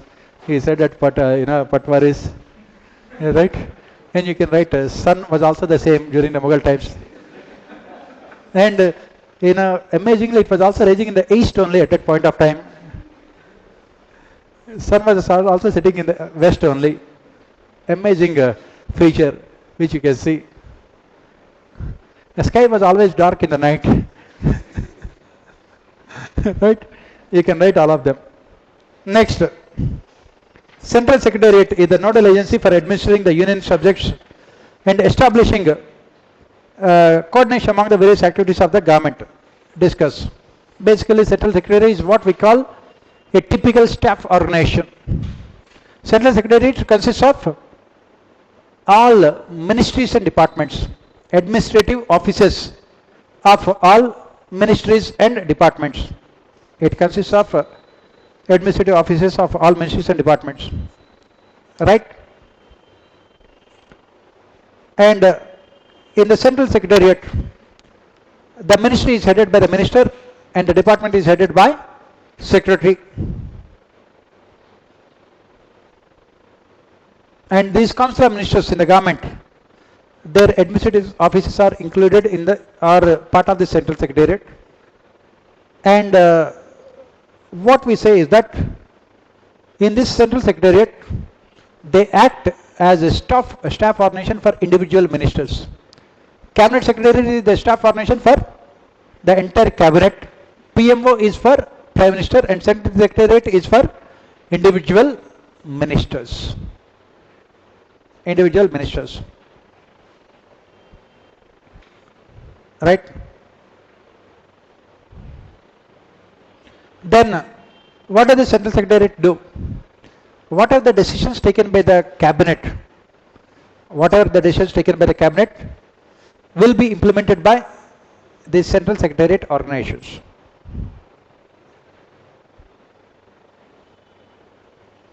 Will be implemented by the Central Secretariat organizations.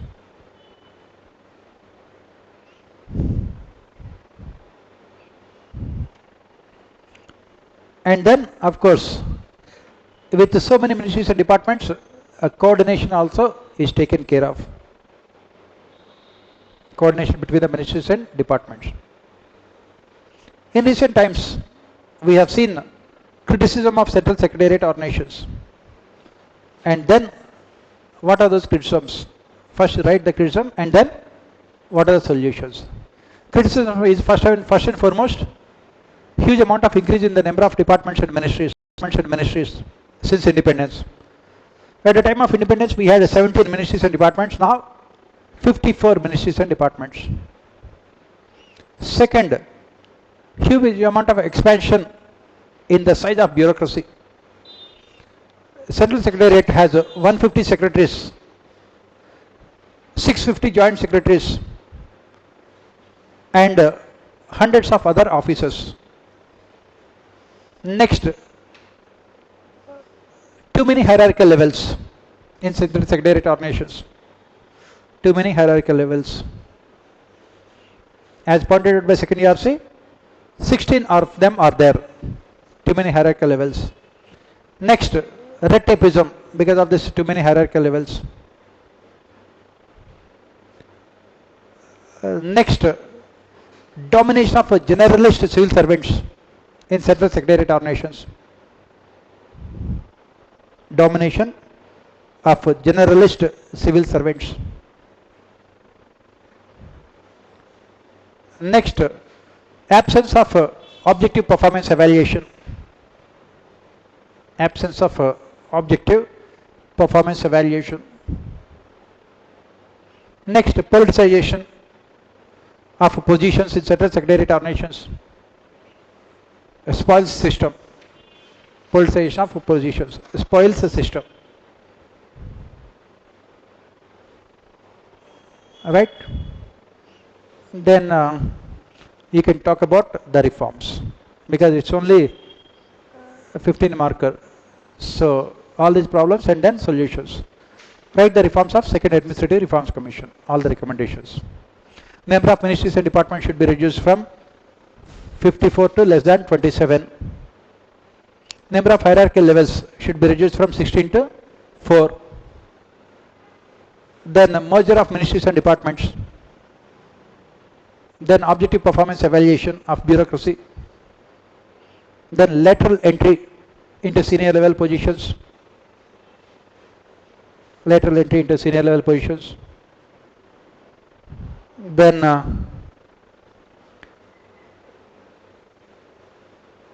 as part of the central secretariat reforms, fixing accountability mechanisms.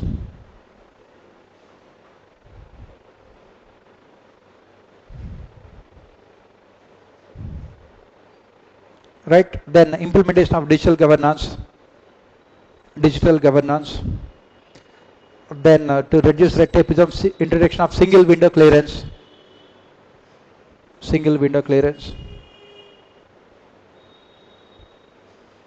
right, you can write all of them.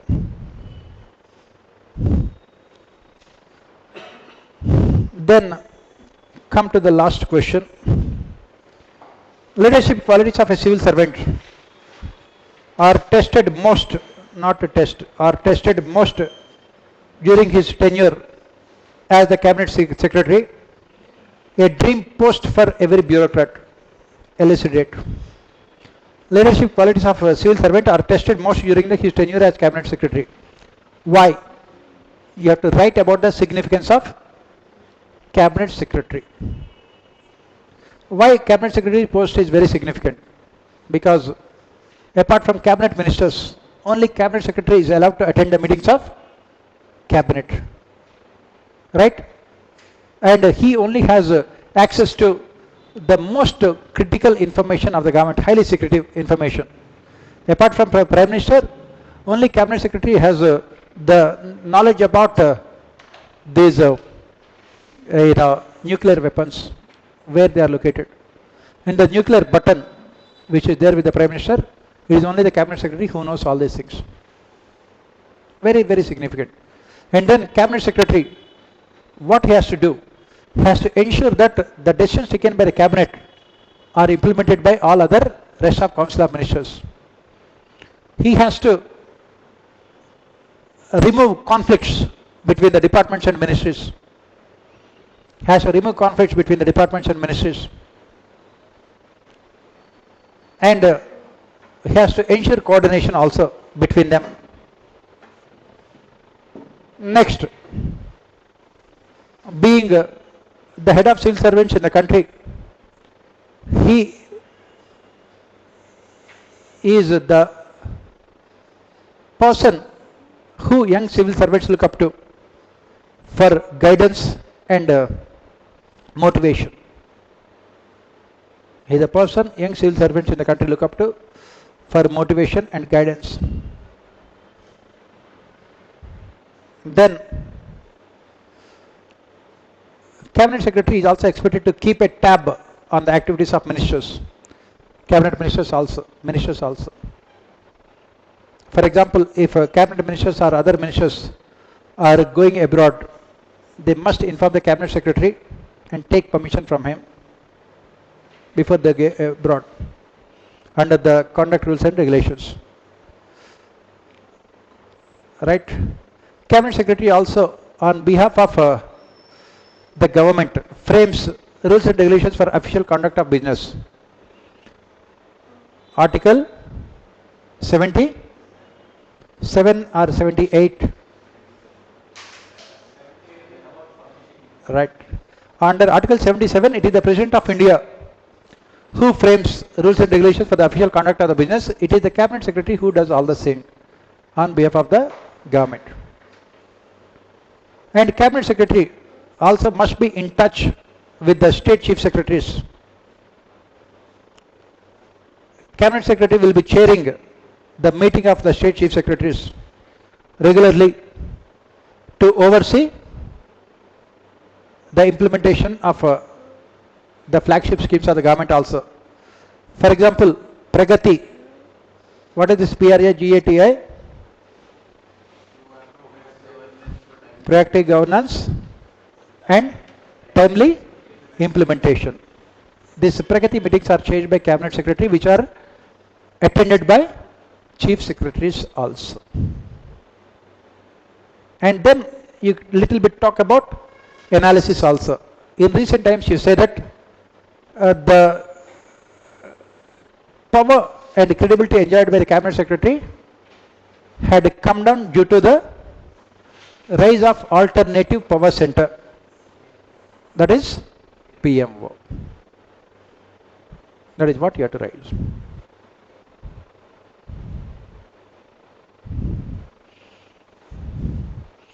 So that is what it is. Let us see how you have written the questions. First and foremost, you have to complete the question paper. That's very important. Make sure that you are not writing more than 3 hours. The moment you start, you know the time, and stop after 3 hours. Don't try to extend the time, because you have to practice here only. All these tests will become a good practice for you. Complete the question paper, then only you will get marks. If you write something, you will get marks. If you leave blank sheet, nobody will write on your behalf, right? So that before it goes to the examiner, it is full. So you have to do all those things. Complete the question paper. And then, as I said, with our discussions, what you have to do? You have to make sure that what are the gaps that are there in terms of your either knowledge or presentation are filled in. So that by the time we come to the last test, you should be in a position to get those 275 marks. That is the objective. Next week also I think we have a test. It is about introduction, I think. So the paper, I made it slightly difficult only because that gives opportunity for us to discuss the questions, some concepts also. Right? So next week we will be meeting at the same time, and when you come, you will be getting your answer sheets also by next week. And as all of you know, we are starting this GST series also. Last year I could not do the thing. We are starting this GST series from this Saturday, 19th. I will be starting with ethics paper. You have 3 ethics comprehensive tests, 2 comprehensive essay tests, and polity governance also 2, and paper 3 and paper 1 also.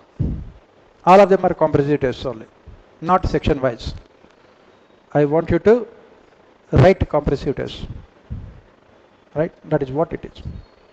We are starting from this Saturday. The test I think morning from 8 to 11 o'clock. 11:30 will be the discussion of the GS test.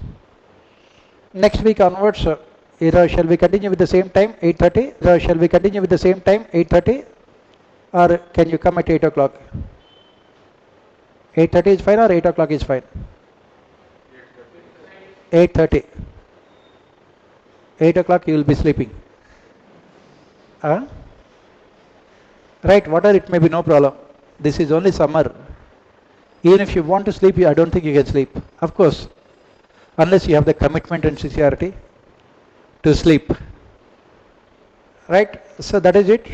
We will meet next week, and the GS1, as I said, will be starting from this Saturday. Right, till then, take care of yourself.